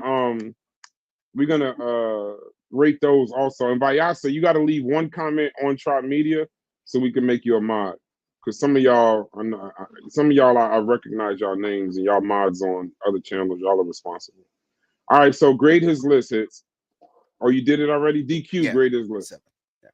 So me, I definitely would give this list a strong 7. Just even with me, a lot of these rappers were before me, but due to my pops being a rapper, I was indoctrinated with the pillars of hip hop, as I would call them. And everybody he named are like some of the pillars as my dad instilled in me. Rakim, inventor of the double rhyme. Of course, the way that Big Daddy Kane, his cadences, that shit is still getting copied to this day. Coogee Rap, we already know his whole element, the mafioso style. Shit was fly as hell. And the KRS-One is the library. You know what I'm saying? My daddy's favorite song ever was Self-Destruction. So I heard that shit so much as a goddamn kid. So yeah, most definitely, I'm not mad at that list. People probably born after me will probably look at the list crazy, but I understand the importance and the essence of that list. So yeah, I'm with it. Hey, somebody sent Corey the link. Matter of fact, Corey, the link is in the group chat.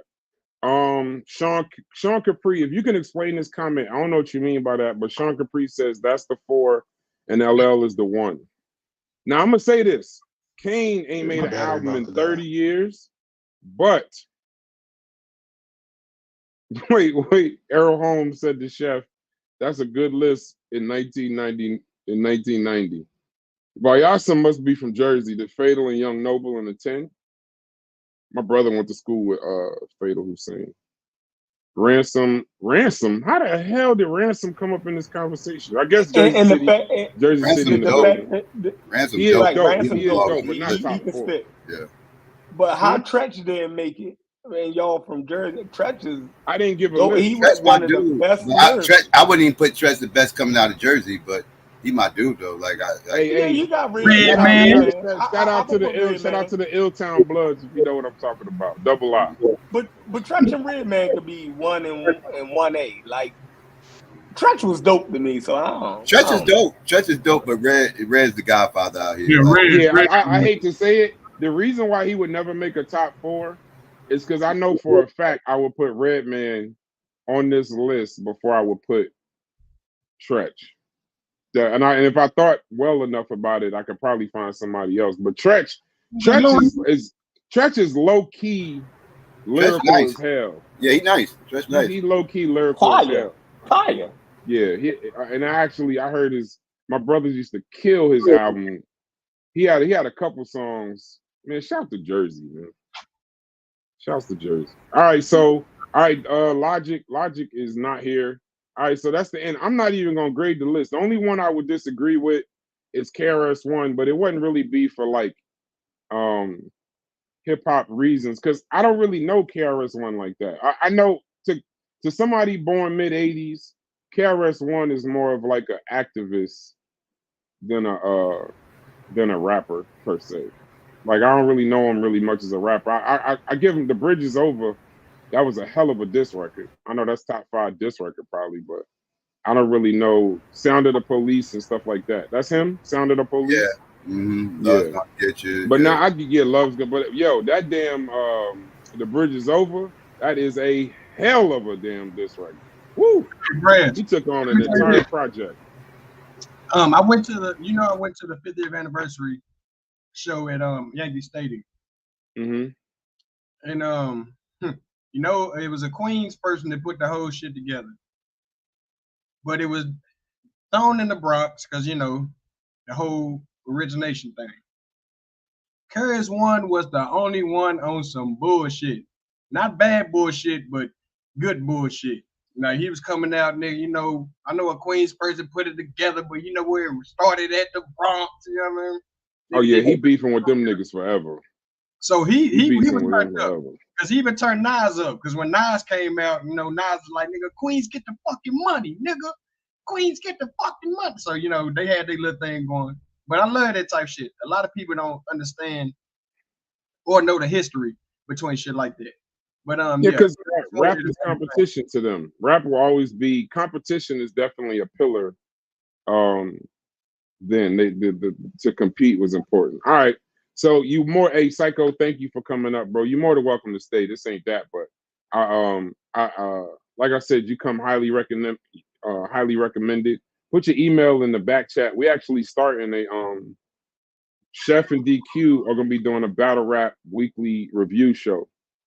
And that's gonna be so anybody with any expertise in that lane, especially if you was down with URL, shout out to Smack, shout out to Beasley. Definitely. Who's your top? Give me your top 3 battle rappers all time. Ooh, that's hard. Besides yourself. I know what you mean. Yeah, that's rough. To get 3 in there, I would probably have to go with. All right, I'm gonna go with Clips because I think Clips is just extremely dope. He's really good in the building. He actually better in the building than he is on footage. Facts. But he's it's nothing Clips can't do besides finish a 3rd round. If he could just finish third rounds a little bit better, he'd be all right. But that's he still got that problem. He still got that problem. Not as much as it used to be, but that used to be an issue. Yeah, but Clips would be 3. Lux would be number 2. That's probably going to surprise people. No, he's not number 1 on my list. But Lux has made too much of an impact and got too much of a resume not to put him in top 3. But my number 1 and my GOAT to me is Mook. Mook is the GOAT to me. Mook has ran the gauntlet. Mook has been battle rapping since Smack DVDs. He was battling in the streets out there, battling big names too. He took it from the DVDs to the main stage. And he battling big names. Had one bad performance with Iron Solomon, but then turned right around his very next performance. I called him out on this too. I actually want to take a little bit of credit for motivating him on that Lux battle. But when he battled Lux, at that Total Slaughter event, he killed Lux. That was the way to bounce back, and he kind of solidified to me that night that he's the GOAT at this. Like he done ran the gauntlet, done did it all. I'm gonna give you a little bit of pushback, just a slight bit of pushback. I'm gonna do top 3. Top 3 is difficult. That's what makes it kind of difficult, but I put Lux 3. And the only reason I put Lux 3 is because I got Mook 2 and Mook bodied Lux live. I was in the building for that. He bodied Lux. That was bad. So they're both, I would kind of put them the same. But my number 1 though, and this is kind of biased, but it's because I've seen them battle on both coasts. I done seen them battle all over Canada, this, that, and the other. Our Arsenal in the building, bro. Mic drop that shit. Arsenal in the building, that's bro. The homie. I'm not even mad that you put him there. I didn't want to be biased and put him there. I was thinking about putting him at 3, but I didn't want to be biased because that's my homie for real. But Arsenal in the building. I got to, and it's because Arsenal, I've seen him literally battle everyone, and then there was for a time I could say I never really seen him. I never seen him get bodied. I've seen him lose, but not get bodied. What Mook did to Lux will always kind of keep that there. And if I had to give honorable mention, and this is another biased one, and shout outs to my brother, hold your head. Yeah. Hold your motherfucking head. Free the wave until it's backwards, nigga. Let's go. Free the wave until it's backwards. Sue Surf, man. That man had a run in battle rap that I've never seen before. I've never seen a run like that. I've never seen a run like that. Never. There was a time where he was the unquestioned, for about 3 years, unquestioned the best out of everybody to me. But free the wave, man. Free Sue Surf. All right. Hey, go ahead, Hits. We waited too long. Clips, Light, and Lux. Light. Who was all right? So Clips. Oh, Daylight. Okay, Daylight. Okay, That's Daylight. That's the list. That's a good list, though. That's a good list. list. Clips has so many bad third rounds. That's what kind of takes him. His first round, he probably the best first and second round, but the third rounds. And shout out to everybody else. Hollow to Don. What's the homeboy from Baltimore? Tay-Rock. Shouts to Tay-Rock. Tay-Rock is official too. What's the homeboy from the West Coast? Daylight? No, not Daylight. The new kid. Geechee Gotti. Geechee Gotti and his mans though. Rum Nitty. Shouts to Rum Nitty. Rum Nitty from Arizona. And I can't forget, because I said the Lou. I can't forget the Lou. A Verb and Holla. I can't forget them. I can't forget A Verb and Holla. They beefing. Don't mention them two names together. Yeah, I know, but I remember when A Verb and Holla. See, I also with battle rap, it's also where your heart is at. And them two St. Louis cats showed up to New York and battled them niggas outside. So I got to give him this props. One for St. Louis that don't ever get enough credit is B Magic. He's the one that never gets enough credit. B fucking Magic. Damn, you know what? Battle. Hey, Psycho, let's do a battle rap top 10, bro. If you got time later on another show, maybe that'll be the first show. Yeah, I had to put battle some rap thought to it 10. because I don't be about to miss people and everything else. Yeah, top 10 would be a good list. Detroit. When niggas ain't mentioned Calico, niggas ain't mentioned Ill Will. That I whole fuck with Midwest. Calico, but Lux did him absolutely dirty. Oh yeah. You know, that's one of the greatest body bags in history. Yeah, I think that might be the worst baddie bag in history. I don't forget. Yeah, we're gonna do a top 10 because the people even saying they'd be in the building for that. We'll do a top 10. All right, Hits. Shout to Hits, owner of Tri Media. We need your top 4. Let me go back to the category. Top 4. Now, mind you, this is a top 4 based on. I done changed my list. Go Yeah, ahead, you've been dog. listening to everybody's list and editing your list. You think I don't know what you're doing over there? Yes, you heard our lyrics. You heard our lyrics and rewrote yours. Yeah, you definitely about to drink this whole thing. You about to drink this whole thing. But you about to listen to everybody else stuff and make your own. Go ahead. I also saw people in the chat bringing up different people who I didn't think about, right? Especially after we made the criteria. So top 4. It is based on longevity, influence, lyrics, and catalog. Longevity. Isonic, who is K9? I don't even know who the hell that is. You might be spelling that wrong. Shouts to Pennsylvania, Bill Collector. Shouts to Jersey. Twerk is a twerk too. Peace to Twerk. Because go ahead, your top 5, your top 4. Because the man said he was the GOAT. LL was on the list, right? Period. That's number 1. Hope y'all ain't prejudiced. Eminem is on the list. Damn. 3 and 4 was tough. Even though I don't like Jigga Man like that, I'm a Nas head, kind of, sort of. I'm going to go with Nas. DQ, right? Take a sip. Then I'm going to go down south. I'm going to Lil Wayne.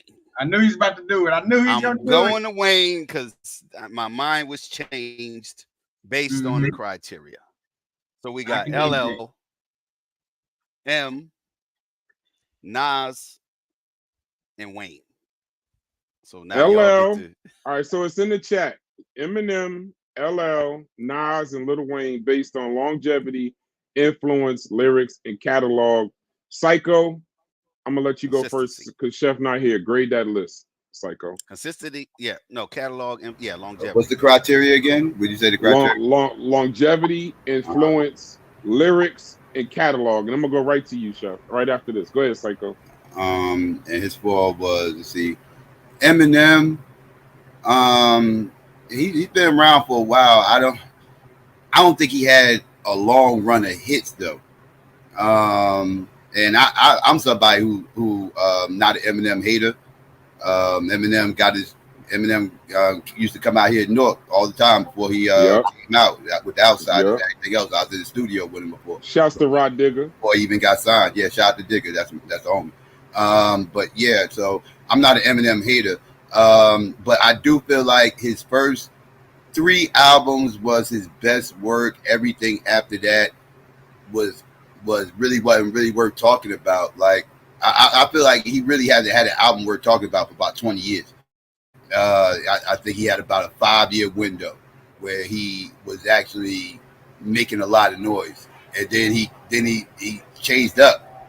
He took a long hiatus, and when he came back, he kind of changed up. He wasn't really spitting the same and everything else. So, but he got bars. He He definitely made an impact. Whether you love him or hate him, he definitely made an impact.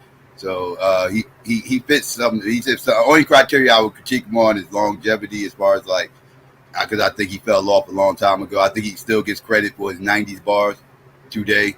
But see, who was the other one? You said Nas. Nas belongs on the list. I don't have a problem. I'm not gonna say he belongs on the list. I don't have a problem with Nas being on the list. I'll say that because he meets all the criteria that you met. You know, he's lyrical. He's had an impact, and he got longevity. He's been relevant for quite some time.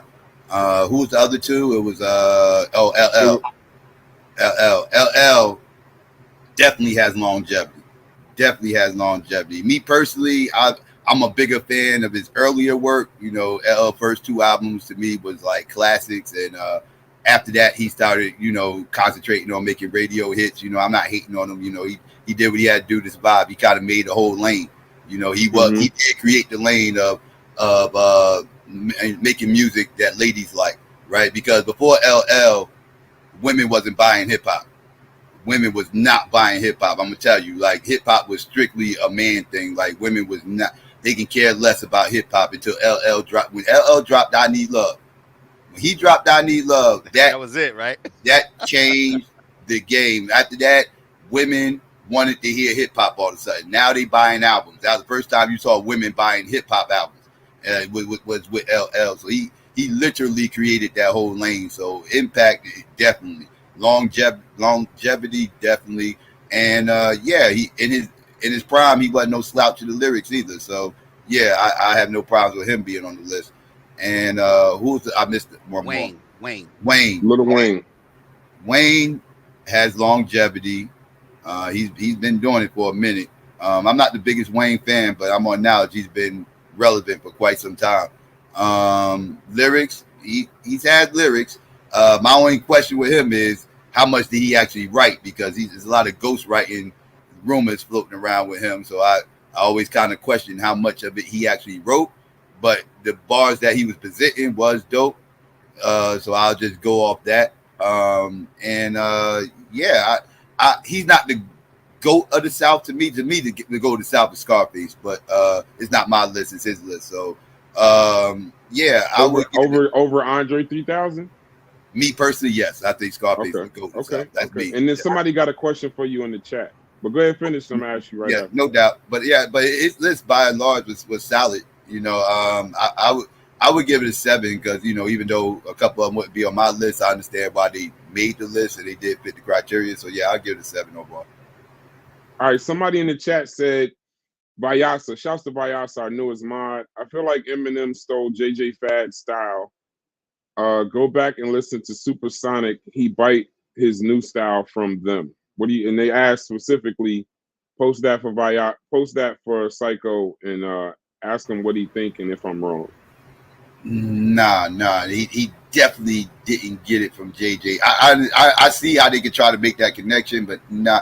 Eminem was he liked Jersey MCs. He Tretch and Redman was his favorite MCs. He would tell you this. Like this is something like this ain't like he actually got interviews where he actually said this. Like one of the reasons why he linked up with the Outsiders was because the Outsiders do Redman, and they met him battling and stuff in the Blaze battle circuits and everything. And that's why he linked up with the Outsiders, because they do Redman. He was a big fan of Tretch and Redman, and he kind of got his whole style from the Outsiders. The Outsiders been talking about that drug stuff, all that drug stuff, and taking pills and all that wild stuff and everything else. The Outsiders been doing that. It's a dude that was down with the Outsiders by the name of Slang Tongue. He rest in peace to him. He's been gone for quite some time. Eminem actually shouted him out a bunch of times on his first album. He actually mimicked a lot of his shit. Like he kind of took a lot of what he was doing and kind of just whitewashed it and started doing just turning his style into white shit. Started focusing more on skateboarding and crazy, I killed my mother, and all that other craziness.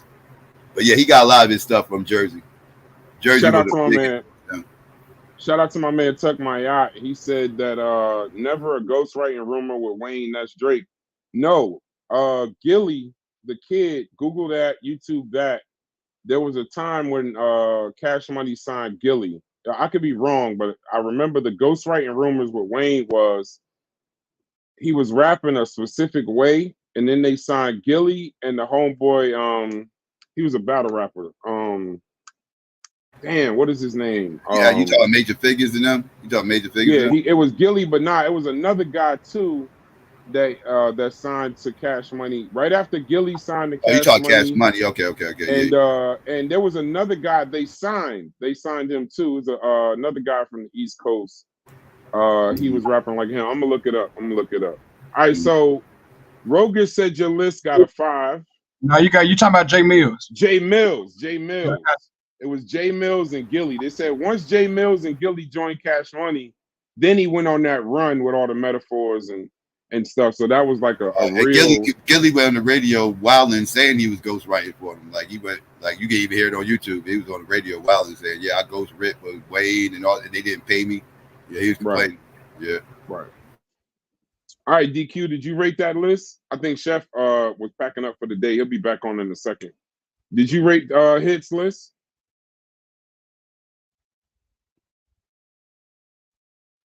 No, I didn't. Hits list is actually fire. I give it an 8 actually. Ooh. That's the highest rating so far. Nobody else got over a 7. So that's the best. That's the best I'm a solid list so rapper. far.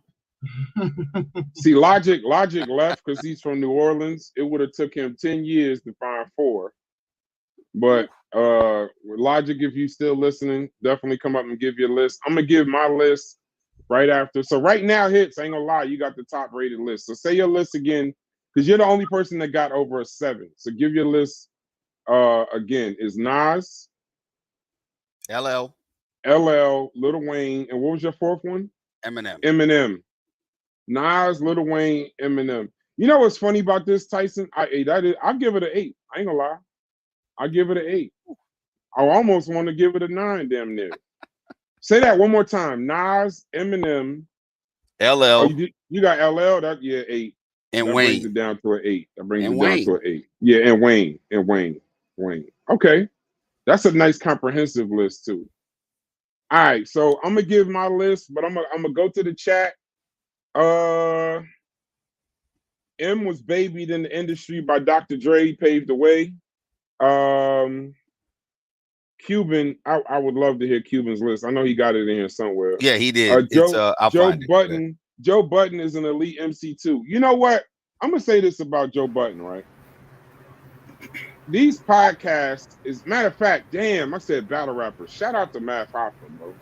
Damn, I completely forgot about Math Hoffa. But because of this podcast generation, people forget how good lyrically that Joe Budden was. Like, he made Slaughterhouse. Slaughterhouse is probably the dopest lyrical group of MCs because they cover so many different areas of the country. And even they would say that he was one of the top lyricists on them. Eminem said he's a top lyricist. Shout out to Joe Budden. He wouldn't be on the top 4, nice. but I'll give it to him. Yeah, Budden is definitely. Shout out to Jersey City. Though. Yeah, nice. Shout out to Jersey City. Cuban's Wayne list took is style. real quick. Go ahead, Cuban's list is Wu-Tang. We need one rapper from Wu-Tang. What, damn, the whole group? Yeah, that's what I'm saying. Wu-Tang, Sean Price, Redman, and AZ. But I would have to break down the Wu-Tang.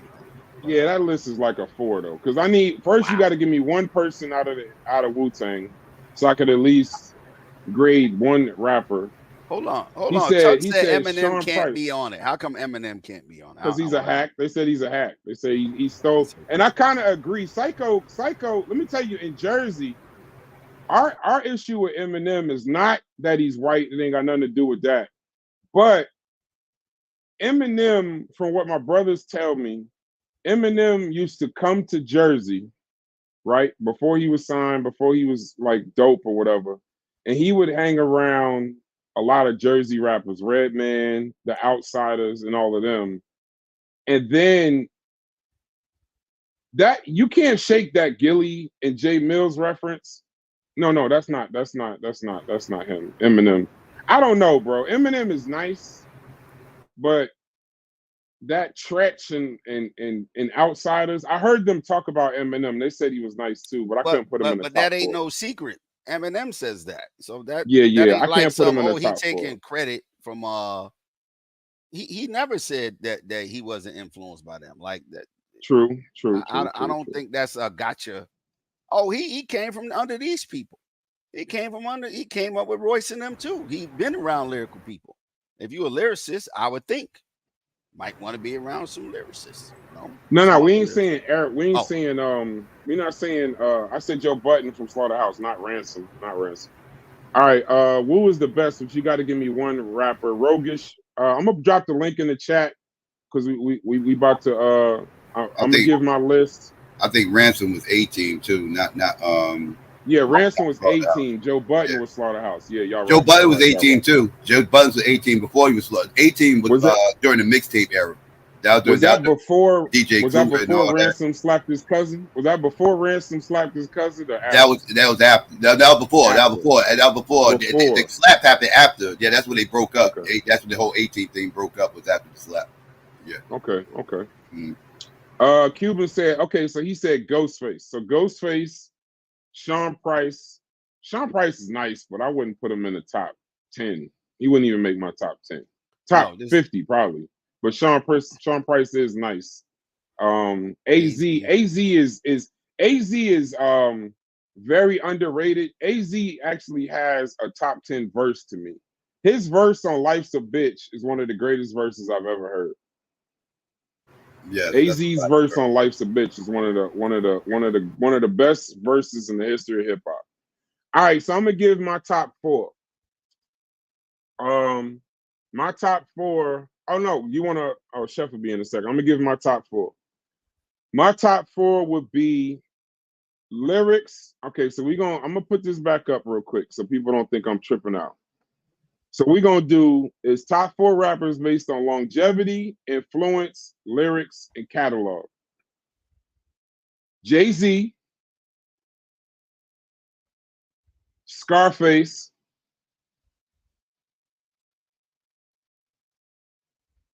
Lil Wayne,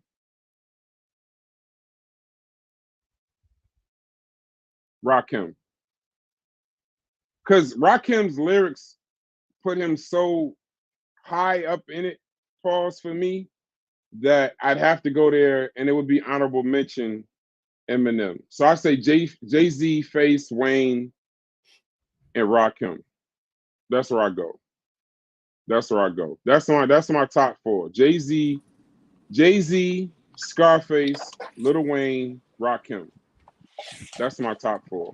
Based on longevity, influence, lyrics, and catalog. And the only reason I'm struggling a little bit with Eminem is because of I'm tripping. Rakim is out of here.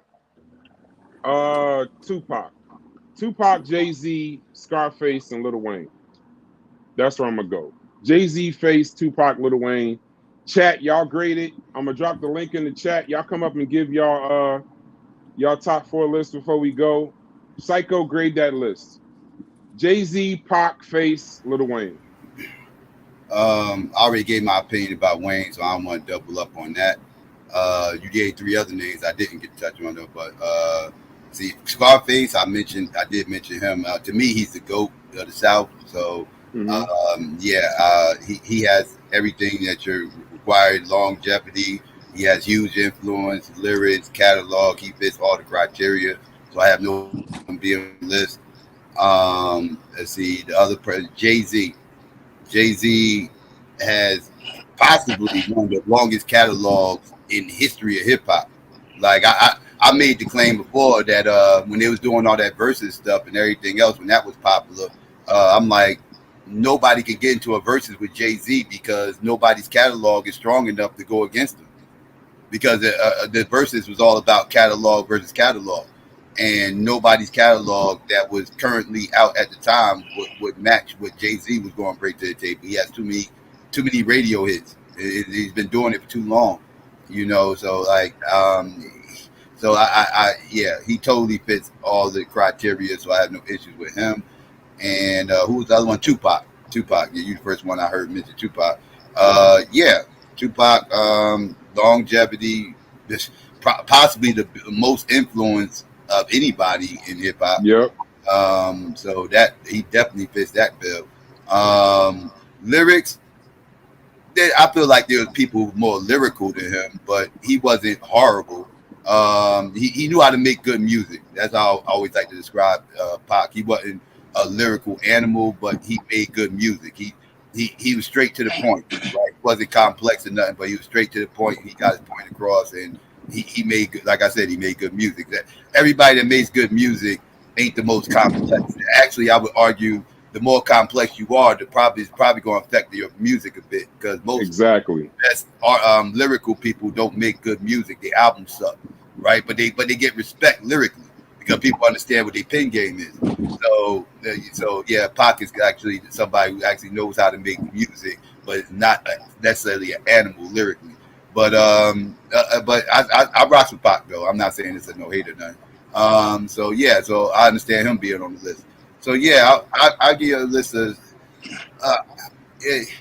If it wasn't with Wayne, I would have gave it an 8, but I'm gonna give it a 7. And now listen, I'm gonna tell you where I struggled at. I struggled with, and it was that Tupac and Wayne, that 3 and 4. Now I realize how hard this is, because leaving out Nas and Eminem over either one of them is difficult over Wayne and Tupac. That's where you get that it's a struggle. Like Wayne, like Eminem and Nas are right there. They're like 4A, B, and C. So I would if I had to do top 4, it would be and I'm doing this in order: Jay-Z, Face, Tupac, and then I'm struggling for that 4th one: Nas, Eminem, Wayne, and I'll take Wayne. It's not that I'm not a Nas fan.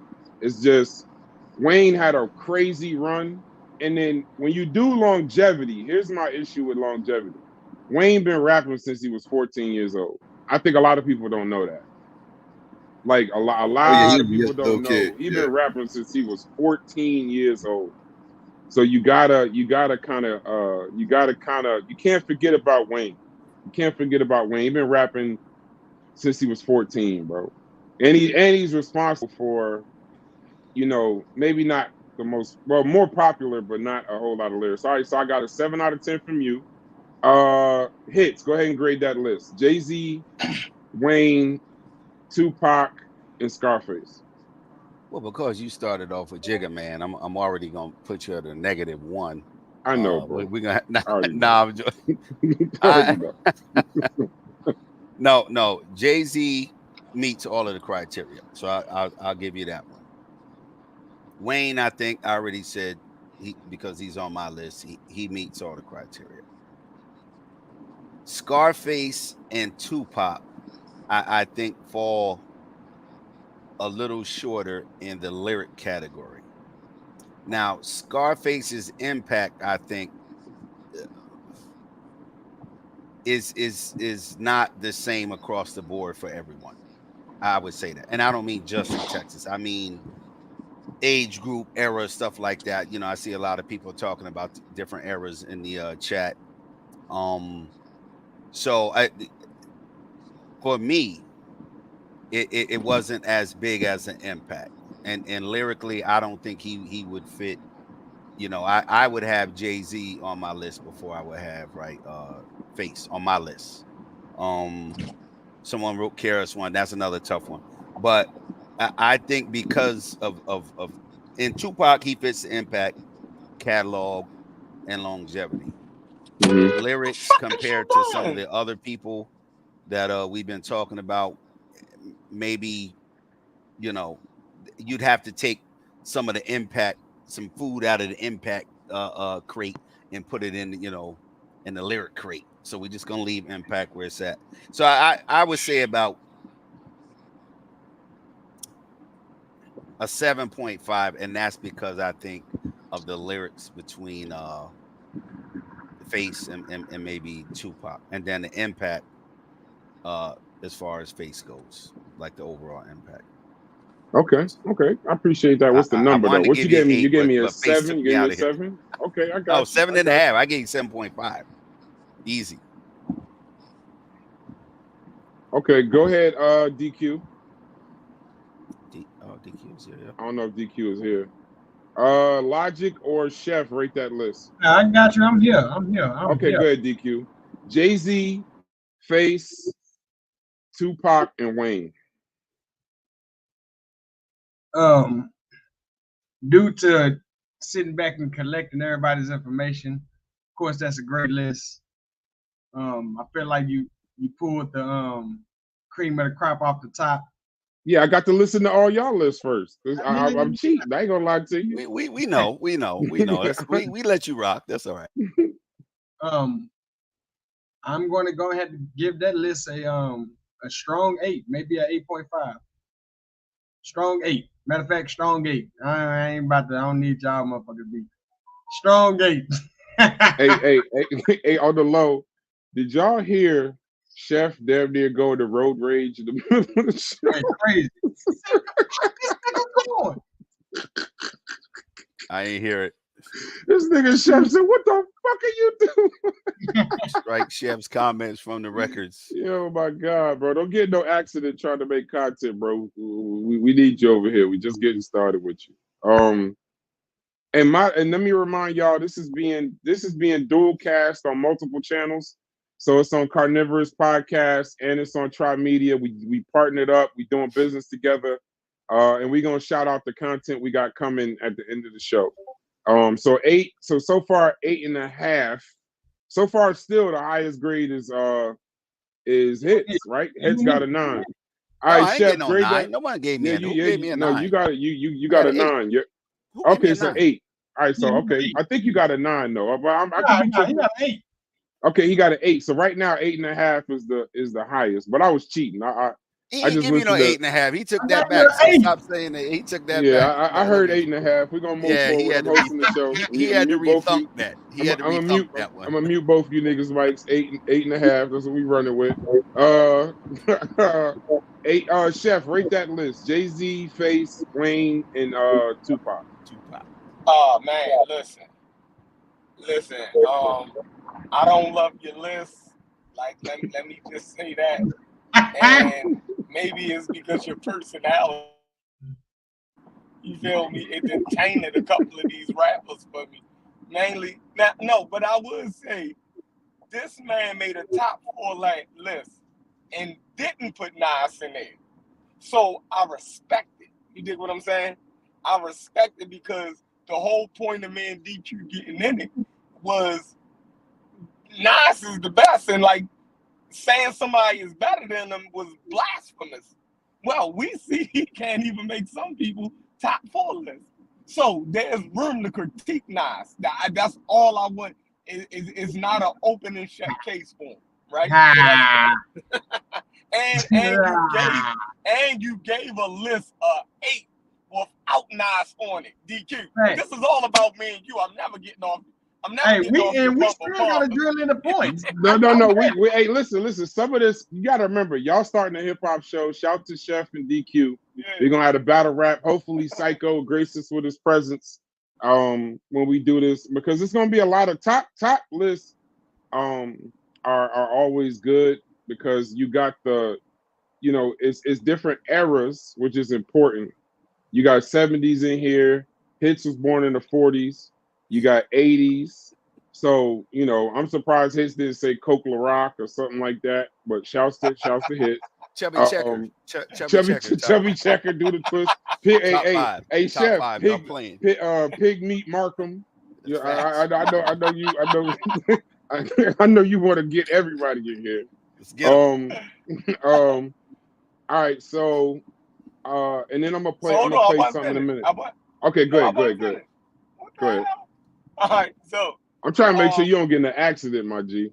No, I'm trying to keep you right. I'm around the way. I'm Gucci. All right, so he say, so like I said, so DQ, you heard it. You agreed with a top 4 list without Nas on there. You gave it, you dig what I'm saying, an 8 out of 10. So you ain't have no problem with Nas not being in the top. All right, so cool. He didn't put LL Cool J, nigga. That's the point. Listen, it don't matter. I'm fine with that. He don't know. And I'm fine with it. He said he don't know. Bro, I was born in '86. If you think I'm gonna put LL Cool J in my damn list, I was born in '86. That LL Cool J, no. Yeah, no. See, he don't know no better. So I can take that. But you claimed you knew better. Yeah, that was a shot. You claimed you knew better, DK. So my problem with your list is probably Lil Wayne. Now, I got a problem with Lil Wayne being, let him cook.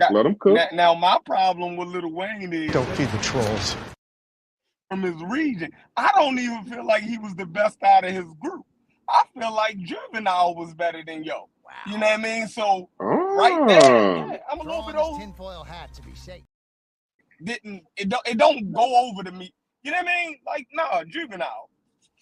You know what I mean? BG, you feel me? I don't fuck wrong with y'all. You know, with the Lil Wayne shit, y'all all grown men. Like, I think little kids like Lil Wayne. Like, that don't even, you know what I mean? Damn. Hey, hits. Yeah, You look good. Yeah, that's I can't let you do that. No, because Logic is in the building for the 504. We about to get his list too. Go ahead, cook up, Chef. We go cook up. Lil Wayne is kid rap to me. That's childish rap. That's like somebody putting a little Bow Wow on some shit to me. You know what I mean? Especially from my age group. You know. Wayne said he at your front door. The corner too was for kids. Bro, ain't no little kid about that. Get your list ready, Logic. Let Chef cook. We in America. We in America. Hey, hold on. Speech. Knock. Who's that? Is how it won't go. Okay. Finish up. Go ahead, Chef. Cook up. Listen, I think when we talk about Southern rappers that are lyrical, I'm going to think about motherfuckers like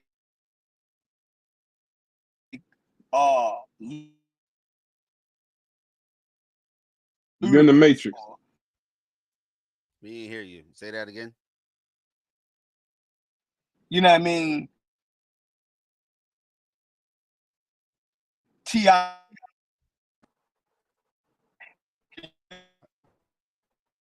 You breaking up. Yeah, you're in the Matrix. You're in the Matrix, Chef. Drop out and come back. I say some bullshit. You're in the Matrix, bro. Your phone, the service on your phone does not believe you, bro. The fact that he said T.I. better lyricist than Lil Wayne, he deserved everything he getting right now. Hey, you ain't give a list though. Give your list. You cut bro. me off. You cut me off because I was trying to give my man Stevie Wonder some love. You cut me off. Stevie Wonder, man. Nah, I might not let you give a damn list. You got out. Yeah, the you car, back. You tucked back. and Go ahead. rolled Go into the back. ditch. Yeah, on that You one. back. You back. Go ahead. I'm Yeah, out. you there. Yeah, go ahead. You go ahead. Go ahead. Chef, my finish bad. up. Yeah, I was saying that it's preposterous to put Lil Wayne in a top 5. He don't even get out of the South being number 1 to me to get on a top 5 list. You know what I mean? Like, you negate people, lyricists like Ludacris and T.I. and those motherfuckers, and just throw Lil Wayne over top of it. I think it's disgusting. I think it's childish. This nigga's crazy. Yeah. Damn. No, yeah. It's childish. You know, for me, the little kids around me like Lil Wayne, and understandably so. I don't, like I said, Juvenile was the best lyricist and rapper out of, you know, his clique. So he don't even get out of his own clique being the best rapper. He did more because he was in some type of family relationship with the CEO of the company, so they pushed him a little bit more. But he clearly, Juvenile was clearly the best in that situation. So yeah. So for that list, for you putting Lil Wayne on there, I'm going to Scarface. Hold on. How about Scarface? Scarface. I'm not a big fan of Scarface, but I respect it. You dig what I'm saying? So out of the respect for Scarface and how the region, you know what I mean, and everybody respects Scarface, you know what I mean? Like, just because you ain't my general don't mean that you ain't a serious general. You dig what I'm saying? Like, you know, so yeah, I don't have no problem with Scarface. I've heard him on ever since the mid-90s, Scarface has been on top lists. Like, that's just somebody that you put there. So obviously he put in the work. So yeah, Scarface is cool. And the fact that you would question me over Scarface is crazy, right? Because y'all didn't question Lil Wayne, but you would question me over Scarface being on the list. I don't understand this. I don't know who we doing here. But y'all continue. I got Scarface up out of here. Yeah, I didn't have nowhere near my list, but go ahead. I'm done with it. Y'all go ahead. So you gotta get you. Give you a Gotta give grade. his It's probably rating. like a 6. I gave it a hear 5. it I already. gave it a 5. Little Wayne. Damn.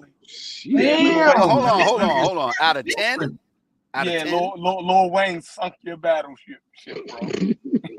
Get the fuck out of here! Okay. Hey, I can't hate. By the way, honorable mention for me, and I actually fucked up my list, but I won't go back and change it. But Ice Cube would definitely be in my top 4. Too late, Francine. Too fucking late. Wait, it's too late. But I forgot Scarface. Ice Cube is actually top 2 for me. But all right, so go ahead, Logic, grade the list and then give your list, bro. I mean, I wasn't here for the list, but I can't wait to ask. Yo, Chef, did you ever hear Carter 2 and Carter 3? Yes, I did. Okay, that's fair. Did you ever hear the Squad Up crew? I've heard all the Lil Wayne music. I'm not. So you heard everything that he did with Peanut and all that? Yeah, who the hell is Peanut? See? And why would that make me? Why would that make me put him over? Well, because at one point in time, Lil Wayne was like, I wouldn't say it was like a little thing between him and Baby, but like he started his own little rap company, his own little rap crew called Squad Up, and that was literally some of the best Lil Wayne. Like that's what really took Lil Wayne. You know, that's when he carved his niche away from the Hot Boys. I ain't trying to get into his little stuff, but man, I think you're missing some of the stuff on Lil Wayne catalog. But you know, teach his own. You might not like how it sound. I got a cousin who just hate his voice, so he don't rock with his music either. I can't say too much about it. Yeah, I don't like. Hey, you can't grade nobody's list and not give your list, bro. Give us. I'm about to give my list. Give us your top 4. My number one person definitely is Juvenile. That's my favorite person to listen to growing Jesus up. Christ. Yeah, he's way up there for me, man. You know, until then, you be talking behind the project building, man. Look, that shit was hard. Listen to that. That shit was hard. Man, yeah, 400 Degrees is top 10 albums, so I ain't gonna hate on that. 400 Degrees is something very, very serious. If y'all ain't familiar with that, get some of that. Hey, just give the rest of your damn list. So yeah, okay. My number two person is probably Lil Wayne. My number 3 person is probably Jay-Z.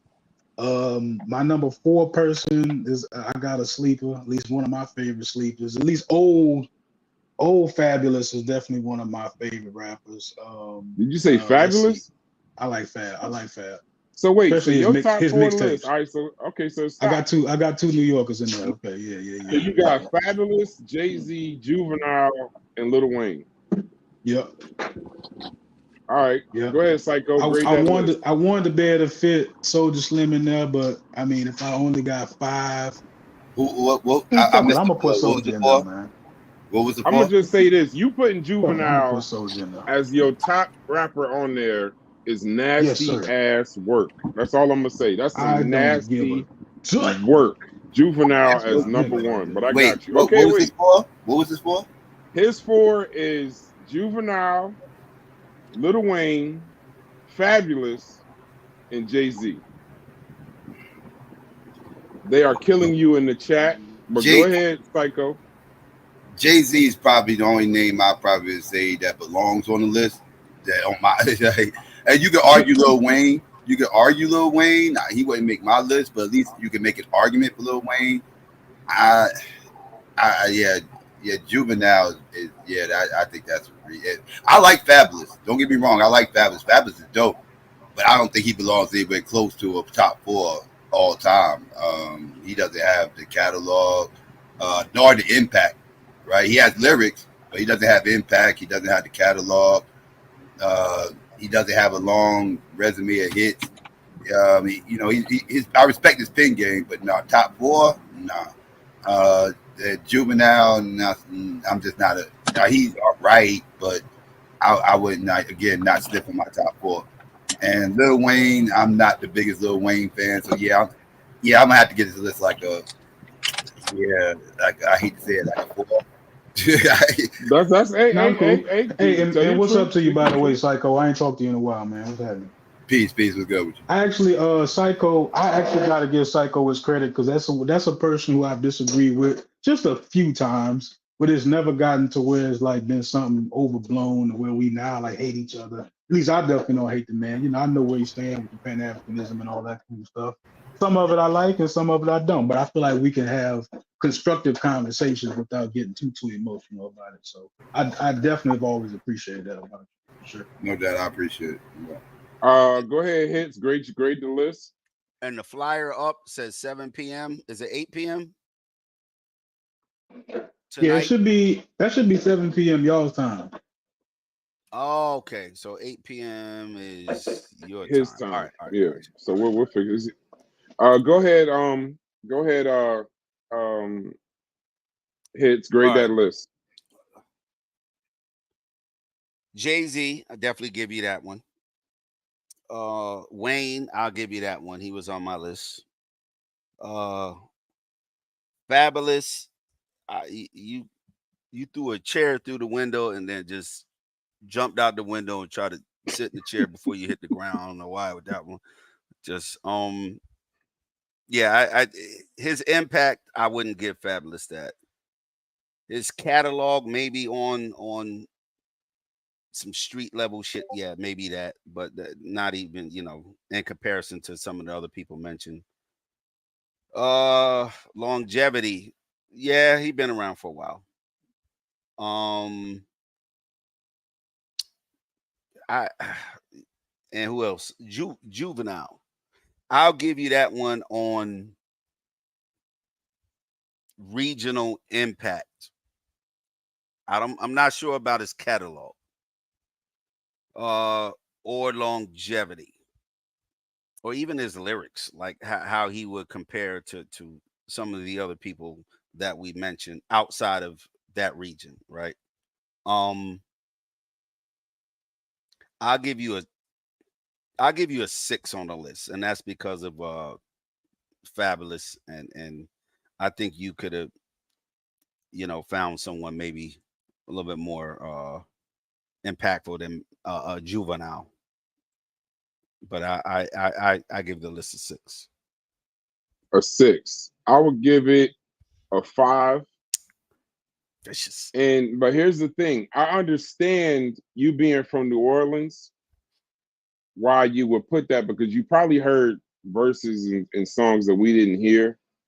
Juvenile's Hot Boys catalog plus 400 Degrees by itself makes him very influential, and his longevity. But lyrically, maybe to y'all, he's very lyrical. To us, he's not. I wouldn't look at him for lyrics. I wouldn't be like, did you hear what he said? Wayne, Jay-Z, you got it. Now, here's the thing about Fabulous, right? Fabulous is kind of polarizing because he had a mixtape run. The Soul Tapes was amazing, right? And he had like a lyrical run. And you know, I would say he's the king of that particular style. Like that little metaphor style that he has is killer. So I give him his props. But I'm interested, would you put Jadakiss over Fabulous, or you would keep that the same? You know what? I'm sad to say that I'm not as familiar with Jadakiss as I want to be. I know he's really good, but I could probably only name you be even familiar with just a handful of his songs. Like man, I'm so late on Jadakiss. I didn't even know about the Lock story. I don't know, maybe five years ago. Yeah, Bayasa made a good point. She said, "Told y'all the Northerners judge lyrics differently than the South and the West do." So is you know what? I don't think so, because I know these dudes ain't like crazy lyricists. I just like, you know, I'm unfortunately a victim of, like, I'm one of the people, I march to the beat of my own drum. I've been told that like my whole life, and I don't do it on purpose, right? So I'm just okay with liking what I like and not like having to be agreeable. I'm cool with that. And by the way, E40 is trash. Go ahead, finish what you said. Did you just say E40 is trash? Trash. Wow. Damn. Okay. We stomping on whole regions now. So you just smacked the whole. Sometimes I think you love just the hate, bro. Damn. Okay. DQ. They saying the DQ and Hits had the best list. All right. Oh, okay. I'll agree. Say Thurman said DQ had the best list. I would say, hold on. No. A couple people said Hits. Wait had a the damn best minute. List. No, a couple people said Hits had the best list. Damn minute. Real name is Bubba. True story. Because to be honest, the South vocabulary is still in the 20s. Damn. Damn. All right. So that's the end of it. Y'all give y'all lists. We going live again in another 2 hours on Logic Show. I'm glad I got you in the building. I'm gonna close on this song that Vyasa asked us to play. But Logic, talk about your show in the next. Now, is it 7 or is it 8 o'clock? Which one is it? Is it what time? Be 7 p.m. It should be 7 p.m. Eastern. My but it 8 says o'clock live in 2 hours, so that's 8 o'clock Eastern. Oh shit. So which one we could change it. So is it in an hour or is it 2 hours? Yeah, I was aiming for 7. I thought I was okay. I was on the other part of so the time. You live in an hour. That's fine. I could change it. We live in an hour, or do you need 2 hours? Which one? I actually, give me 2 hours. So when I get home, so we live at 8 o'clock. All right, we live at 8 o'clock. Talk about your show real quick.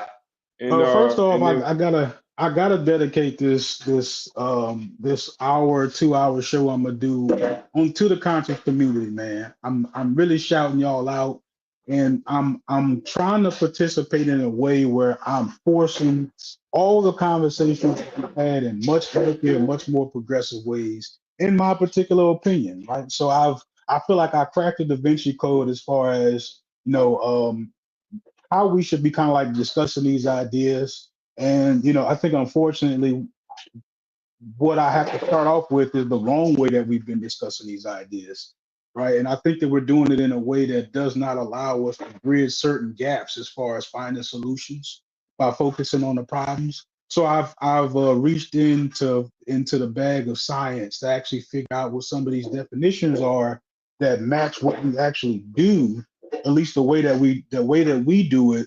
And I want to introduce you guys to some terms.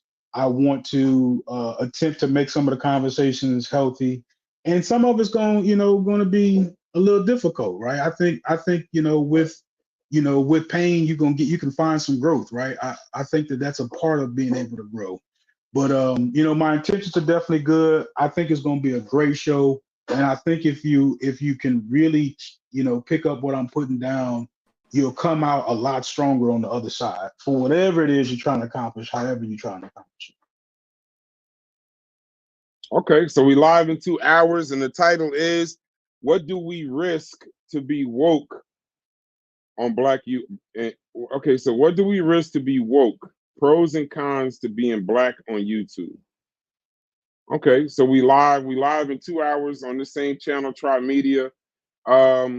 I would be remiss if I didn't announce once again our partnership with Truth Savior. We got a show with him coming next week, early next week. Truth Savior, shouts to him. Follow his channel. You'll see the commercial in a second. Shouts to Sheffrin and Corey, the Carnivorous Podcast. That's why you're seeing this right now on dual channels. Follow both channels. We're gonna be streaming live on both channels most of the time, unless we're streaming at the same time. And Chef and Corey are bringing back the coalition.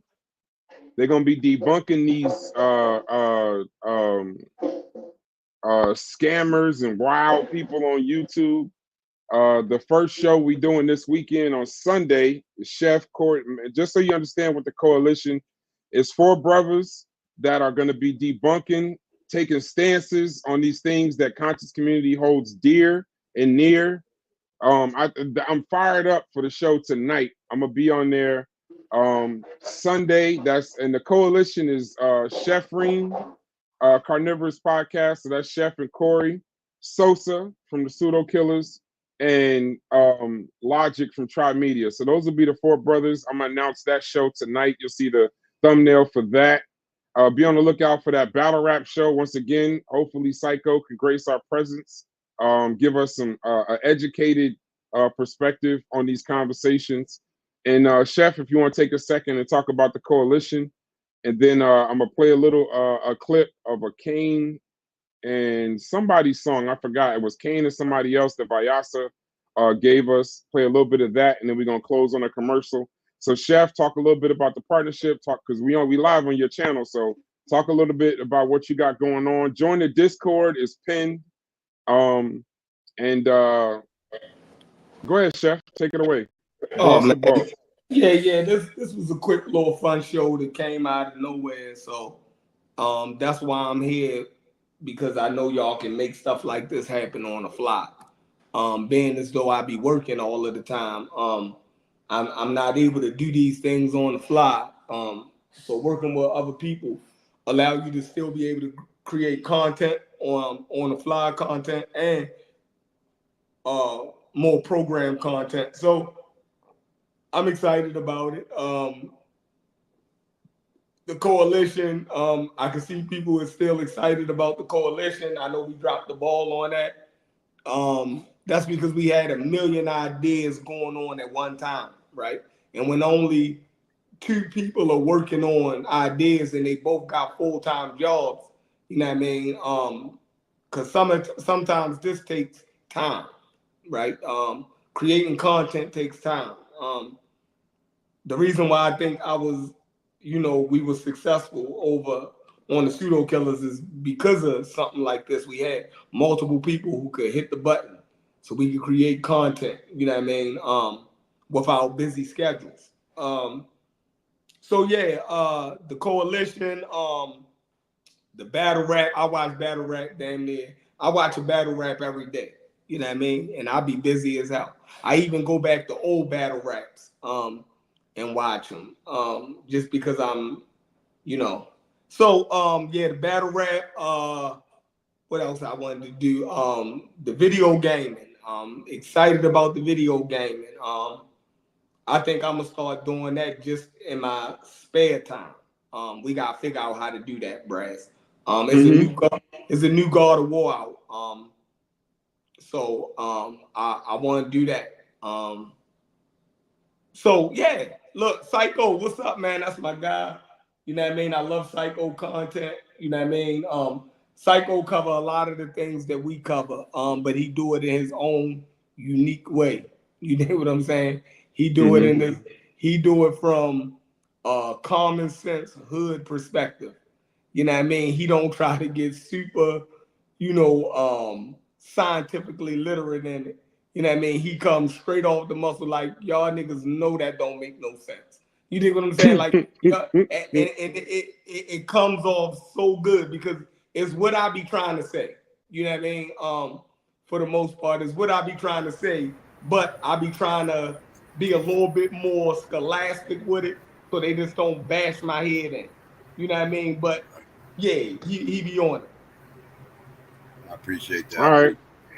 Hey, and by the way, yo, if time permits, man, at some point in time, because I know you into topics like this, Psycho, I would definitely appreciate some kind of critique on the show tonight.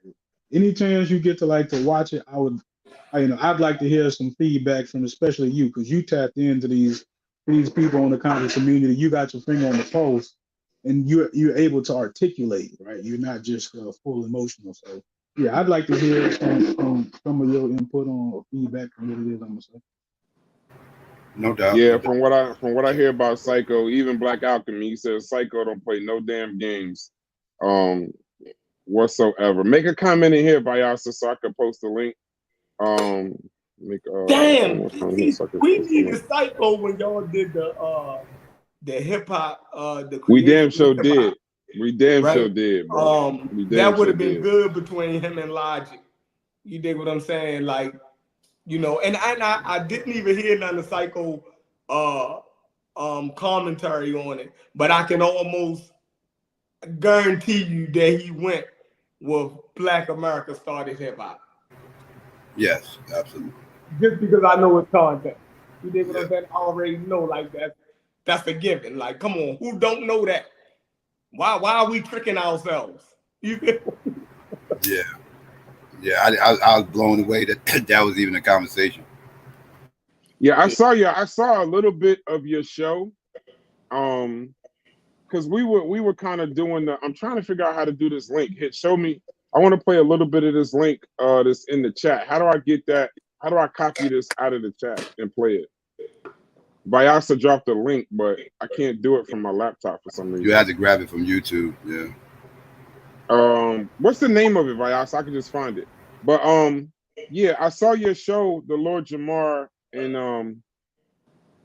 I saw the show, and then I liked what they were saying, but I think we're gonna have to do that show again because I need somebody to explain to me just how it's not multicultural. That's all I need. Somebody to break it all the way down for me. How in the multicultural environment in the 70s, how it wasn't because the how it ended up neighborhoods are multicultural, right? Right. But the individual cultures have their own thing. Like I lived in a multicultural neighborhood. I have Jamaicans in my neighborhood, and we live in a larger neighborhood called Jewtown, right? The overall people that control my neighborhood are the Jews, right? But they got their synagogues, right? And we got our churches, our masjids, right? And then you got Jamaican stores, but all of the property and stuff is owned by Jews. They live at the top. You dig what I'm saying? All of the commercial property, you see them all around. We don't mix with them. They don't mix with us. You dig what I'm saying? When you see a Jamaican, Jamaicans are doing their thing. They're selling their food in their stores. You dig what I'm saying? It's not. So if Jamaicans were they listening to their music. They was doing Black American culture. They was partaking in Black American culture when they hung out with us. Yeah. So I think that multicultural neighborhood thing get y'all twisted. I think that's what. Yeah, it was birthed in a multicultural because New York is multicultural. You dig what I'm saying? So so I think that's where ChatGPT is limited at, because of course New York is multicultural, but Black Italians got their area. You dig what I'm saying? It's very segregated out there. Well, it was, especially back then. Yeah, you had Little Italy, Chinatown. You know, the Bronx was split it off. You know, because Harlem was split it off. You had Spanish Harlem, you had regular Harlem, right? Like it was all over the place as far as like, you know, de facto segregation is what I like to call it, right? Where everybody naturally just separate. You know, you naturally live around your own. Now, there's going to be some overlap within that, right? And that's what they're talking about, the overlap, right? It's going to be, you know, you're going to have some Puerto Ricans that's going to be in the Black neighborhood. You might have a few Black people in the Puerto Rican neighborhood, but by and large, you know you're in the Puerto Rican neighborhood if you're Black. You know you're in a Black neighborhood if you're Puerto Rican.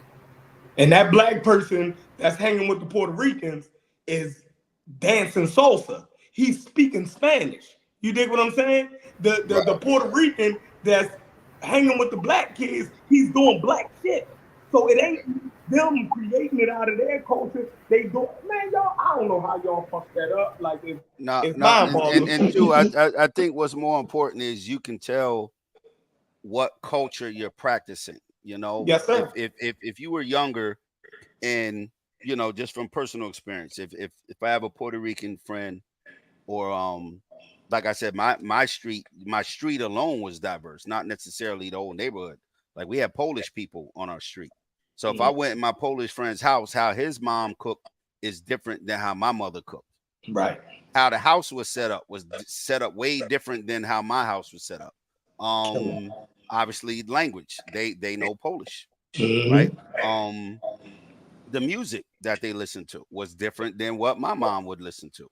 So you can, and we lived across the street from each other. That's right. I went to bar mitzvahs. We played with Matchbox cars and read comic books, all that other stuff. But we knew the difference between his culture and mine. Like I can look back and tell the obvious difference of it, and that's just one. We had Italians on our street. You know, look at me. I'm a young Black dude. I went to bar mitzvahs. Right. My man Mark was Jewish. I went to his wedding. You dig what I'm saying? He wanted me in his wedding because we grew up together. We rode bikes together. I spent the night over his house. We traded Nintendo games together. We listened to rap together. But he was a whole Jew. You feel me? Like, right. If you rode a BMX bike, that was white boy culture. Exactly. You know, we had skateboard. And that's white boy stuff, yeah. Yeah, you knew that. Skateboarding, that was white boy stuff. That don't mean you didn't do it. Right. His father would get us tickets to the to the BMX competition, right? His white man, he would get us and take us there. You know what I mean? So I mean, it was all but it wasn't a Black thing. It was like, yo, we all Right. You knew you wasn't doing some black shit, so to speak. Like the average black person wasn't doing what you was doing. Exactly. Go home, Okay, ask your mom to let buy me you a ask y'all a mongoose question, or yo. While red y'all cool line by or y'all something. right now. Yeah, she'll throw you out the window. The white boys had them bikes. Yes, sir. You know, we had Huffies. The white boys had the mongoose and the GTs and all that fly shit with the mags on them and all of that. My All them mom X was, game bikes. yeah, that was a thing. And the Puerto Ricans, Chef and Psycho might remember, they used to have the decked out Schwinn's, the 3 speeds, maybe with the stick shift in the middle, the long banana seats on them. Yeah. The handlebars all the way up, pushed all the way. They had their own style when it even came to bikes. You know, so you could tell the difference. And Chief, Puerto Ricans did not start tagging in hip hop. They did not start that. They partook in it, and they was heavily involved in that culture, that side of hip hop, but they didn't create it though. They didn't start it. Hey, that's a fire thumbnail, Immortal. Chief X, come up, bro, because I've never actually met you. I've heard a lot about you, but I've never actually met you. Come on up. I want to at least introduce yourself, and before we get out of here, we about to get out of here. So Logic, go ahead, Logic. Did you have a question, or you wanted to what you wanted to say?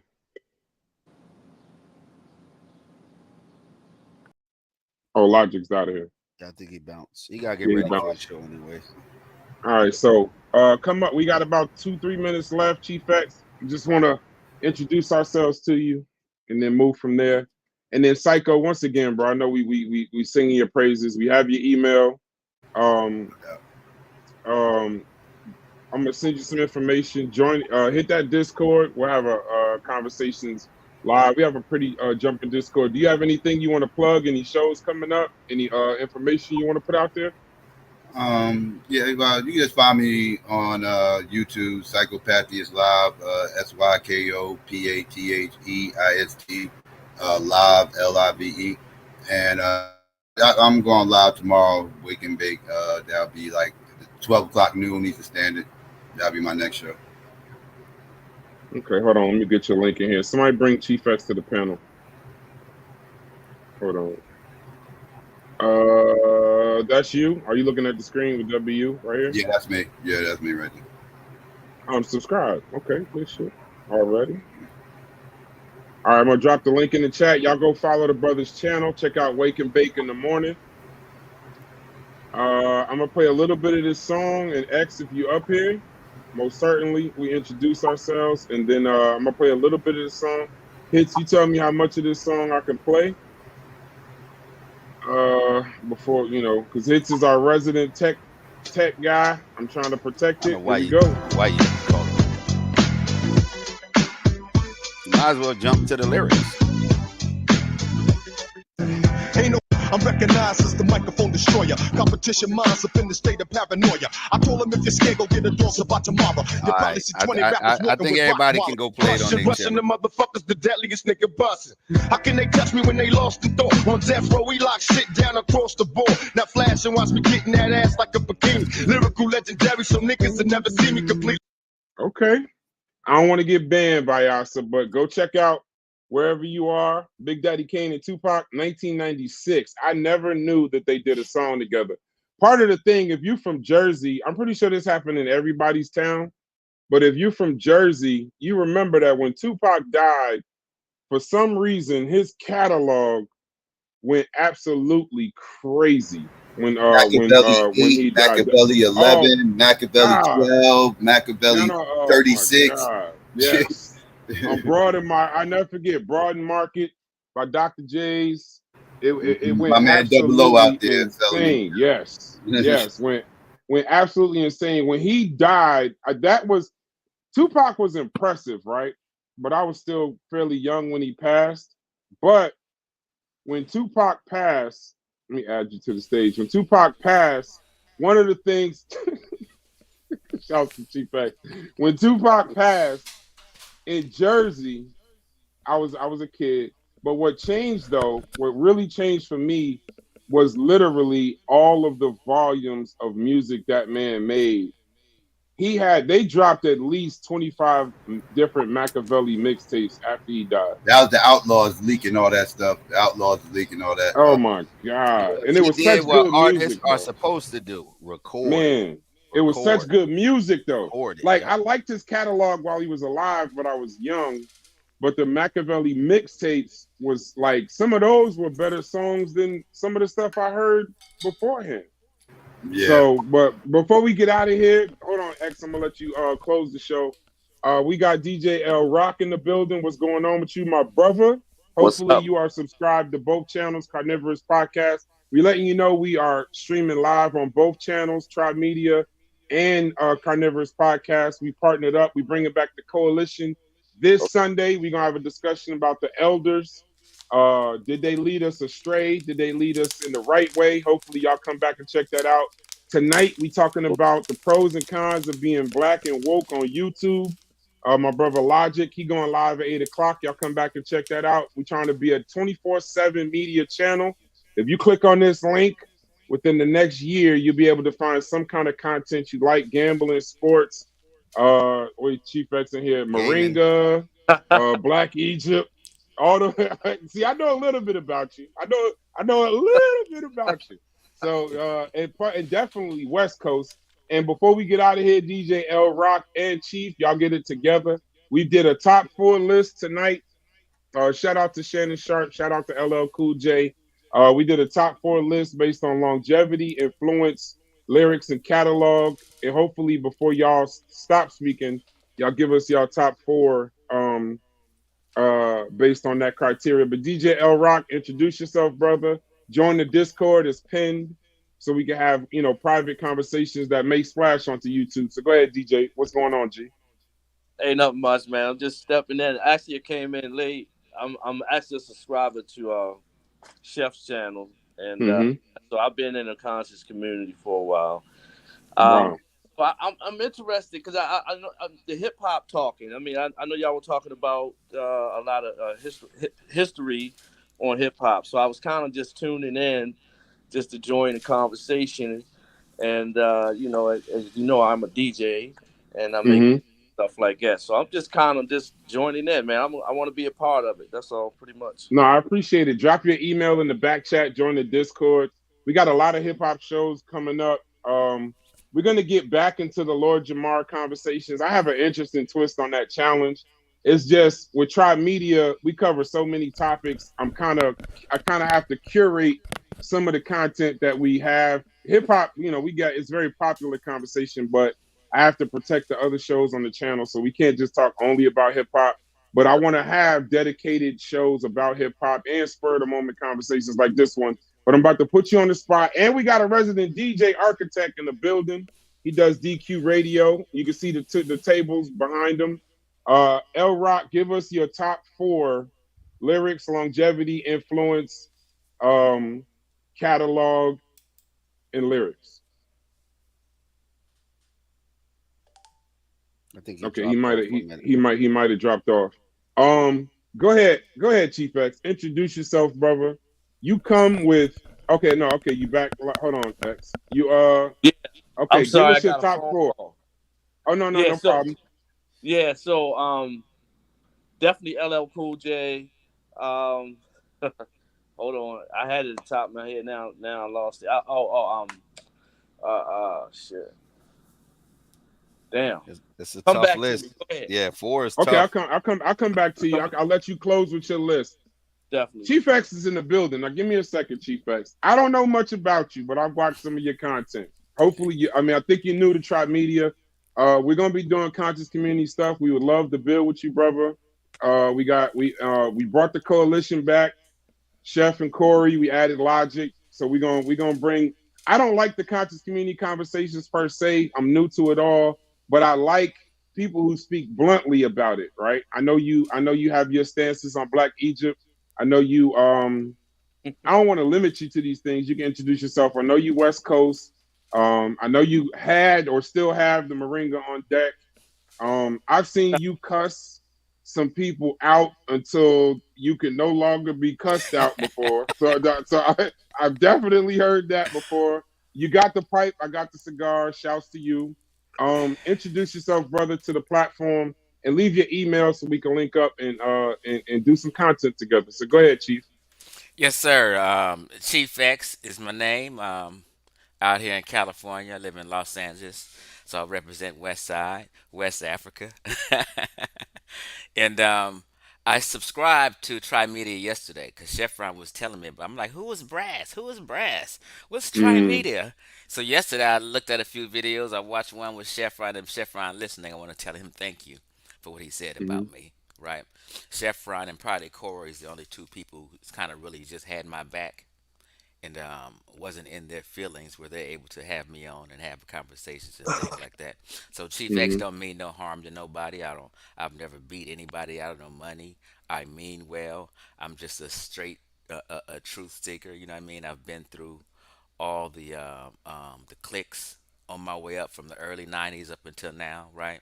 So I'm not no bad person. Don't believe the hype. You know what I mean? I'm mm-hmm, cool with people.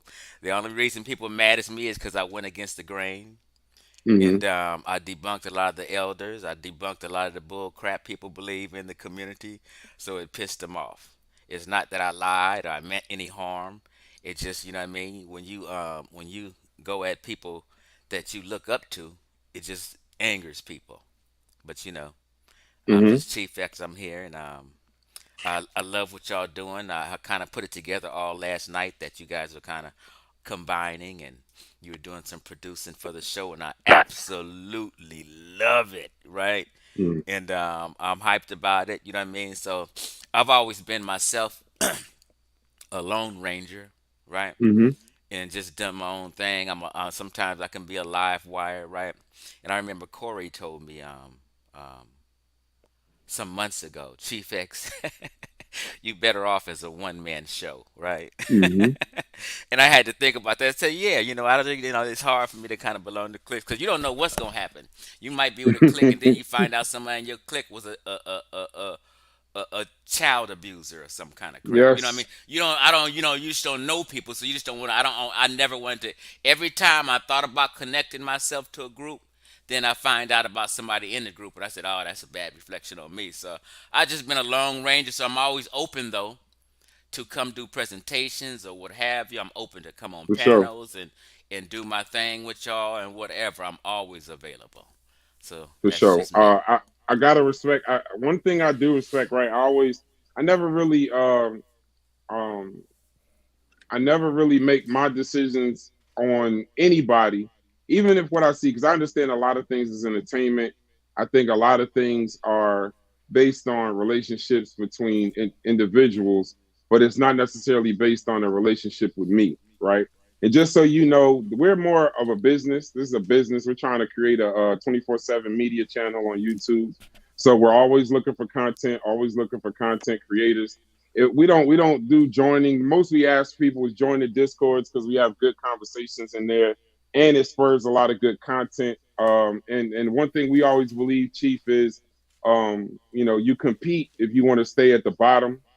You collaborate if you want to get to the top. So that's kind of like our business model. Is one of the pillars of our company. But I would be remiss in this conversation if I didn't ask you, coming from the West Coast, what is your top four artists, hip hop artists, right? This is spurred from the Shannon Sharpe LL Cool J conversation. What is your top four artists based on four criteria: lyrics, longevity, influence and impact? That's one. And then the last one is catalog. So, what would your top four artists be? Now, I'm a West Coast cat, so I am a little biased, right? No I would problem. say number one overall would be Ice Cube, right? Um, he Can I just has stop you for a second? sure. Can I stop you for 1 second? Death Certificate, I'm on record saying is my favorite album. And I was actually pissed off that I forgot to put Ice Cube in my top four. So I'm glad somebody did it. Shouts to the Cube and the Big Three. Okay, so Ice Cube is your number one. Go ahead. Um, for those criteria you spoke on, Mm-hmm. um, I have to put Snoop Dogg at number two. Um, um, I was talking about Snoop Dogg the other day. I said white folk love Snoop Dogg. They've always loved Snoop Dogg. He got a pass anywhere he go. Um, those would be my top two. Um, but I'm not a huge rap head. I'm more so of an R&B cat, right? Mm-hmm. But I will add two more just as my favorite producers would be Dr. Dre and DJ Quick. So Dr. Dre, DJ Quick as producers. As producers. Okay, so Dr. Dre, DJ Quick as producers, and Snoop and Ice Cube as rappers. I'm gonna give that list. I'm not familiar, right? We're doing a show coming up called Top Groups in Hip Hop, right? That was an argument that was a while ago. We're gonna do that next week as a spur of the moment show. And my group was NWA. And the reason why I said that is because if you follow Dre's career from World Class Wrecking Crew all the way to now with M50 and what's going on, I would say Dr. Dre, I don't consider him a hip hop artist, but as far as influence, I think he's definitely top 4. He didn't make my list because I also got to hear what he hit. It was rappers, right? Lyrics, it is what it is. But I would say influence. I'm cool. I don't know that much about DJ Quick, but I hear good things about DJ Quick, especially in the hip hop 50. A lot of people were mentioning DJ Quick and why he was being left out of a lot of conversations as far as domestically in the United States. And I can't argue with Snoop and Ice Cube. I can't. So I'll give that list a strong 7.5, 8, but 7.5 because of Quick, only because I'm not familiar. So we grade the list here. Hits, what is your grade on that list? Normally we would grade the list. We got 2 more people. This show gonna last another hour, man. Then it'll go right in the logic. I want to eat dinner. Like as soon as I get on, somebody in the and chat. I don't think it's fair because don't worry. Hey, worry about us. He didn't name 4 rappers because it was short notice. So I wouldn't think that's fair to grade his list right now. Okay, but they're saying DJ Quick is nice. DJ Quick is nice. Can I ask a question? What's your criteria for hip hop group? Just curiosity. Hip hop groups, it was influence, longevity, it was catalog, and then it was I forgot what the 4th one was. I think it was lyrics. I know basically the same criteria as this one. Basically the same criteria as this one. It would be basically the same, but don't give me your list because we're doing a show. No, I'm not. No, I don't want to get a list. I want to get a suggestion for a criteria. Okay, give me a suggestion. Because I'm about to kick the table over real quick before I get out of here. But a lot of people are confused what a group is, right? Because when they did the top 50 groups not that long ago, last year with the old hip hop 50th anniversary, some of the people they was naming as groups, I don't necessarily call groups. Like they had Eric B and Rakim as a group. That's not a group to me, right? That's a rapper, that's an MC and a DJ, right? But I don't view that as a group per se. Now, when I did my groups, I just give you my little right. One of the key criteria that I gave was you got to have more than one MC, right? That's the first thing, and the second thing is, and this is important, you had to be signed as that group. In other words, Wu-Tang Clan is not a group. They are a clique. Same way Rough Riders is a clique. Same way No Limit Soldiers is a clique. Same way Death Row was a clique. Like Death Row was not a group, right? It's a clique of individuals, right? It's a label, right? It's a label mate. Same thing with Rough Riders, right? And just like Wu-Tang, they had a collaboration album, right? Wu-Tang had a collaboration album. They didn't have that wasn't a group album. It was a collaboration album, just like Rough Riders album, just like I said, No Limits album. The Firm had the same thing. The Firm wasn't a group; they was a collection of individuals, right? That this is what these people was, but they was groups. They really wasn't. So that I just threw that out there just for your little group. No. I appreciate that. Like, because just on a short discussion, I'm gonna tell you. It was an argument between NWA, Outkast, and Wu-Tang, and I agree with that. If you weren't signed as I'm gonna do the show. I don't like to do content or other content, so grade that list. Grade that list before you dip out. Grade that list. I put my email in the chat. It's kind of hard to grade. it was kind of hard to grade his list. Like he said, he only named 2. I'm cool with even doing producers like Dre's like one of the greatest producers of all time. So I'm cool with him naming them 2 as producers. But as far as MCs, he gave 2. He gave Snoop. Snoop makes dope music, right? Snoop makes dope music. He's not the most lyrical person in the world, but Snoop got dope albums and he make dope songs. So, I can understand how somebody can put it because he does have longevity. So I get that. And who was the other person? He said, Ice Cube. Ice Cube's the GOAT from the West Coast to me. So I never lied. I have no problem him being. Okay. All right. So I appreciate it. So tonight we're gonna dip on. I appreciate y'all for a good show. This is just the first of many. Be on the lookout for the coalition coming back on Sunday, right? We're looking for content creators. Like I said, Trimedia is looking to be a 24/7 media channel. We're gonna be discussing sports once it comes back. It's a little dry time for sports, including the Olympics. I've been kind of bored with the Olympics. Shout out to Simone Biles, though, greatest gymnast I think of all time. You might get hyped because they just started track and fields events today. Hey, let me tell you something. That's when the Olympics start for me, to be quite honest. That's when I really start paying attention, honing in on it. So shouts to y'all. Drop y'all information. Join the Discord. The Discord is pinned. Shouts to Chef. Hits in the building. I'm going to drop this commercial. We are live in the next hour and 30 minutes. It's a good topic, Chief X. You might want to check it out. One of our brothers, Logic, TMI, one of the owners of the company, president of our company, he's going to do a show about the pros and cons of being black and woke on YouTube. So I'm gonna definitely be in the building to check that out. And I'm gonna hit y'all up for emails. I'm very fastidious with that. And join the Discord so we can have good conversations. Hits, you got anything, or Chef, you got anything before we dip out? No. What's up, Chief X? What's up, Chef? Appreciate what you said about me 3 days ago. Oh no, man. That goes without saying. I'm gonna just speak the truth. Like I ain't. You ain't gotta thank me for speaking the truth. That's just crazy. You feel me? I ain't gonna lie.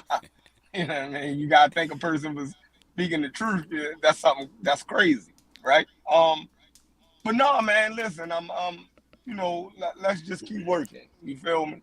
Let's just keep working. You know what I mean? Good, great show. But I would say on an NWA. Now, who's still here? I knew you weren't gonna let that go, bro. I knew. I don't know why. I knew you was not gonna let that go. Go ahead, bro. No. Cube is a GOAT, right? But he wasn't the best rapper in NWA. That's MC Ren. MC Ren was the best lyricist in NWA. So I gotta give MC Ren his credit. You know what I mean? Cube was the most prolific. Ren was the best lyricist. You know what I mean? So that's just how that go for me. You know what I mean? You can put Ren in back then in any East Coast cipher, and I guarantee you he would have held his own. Just on his, you know what I mean, on the way he rhymed and flowed. Ren was he was that dude for me. You dig what I'm saying? But E40 is underrated. A lot of people don't like him, but no, we don't like E40. Hey, Chief X, hold on. Hey, here's the thing. I've seen a bunch of most underrated rapper was E-Feezy. A lot of people forget that, and they forget E40 with the click. They forget E40. A lot of big songs and his presence, influence on the West Coast.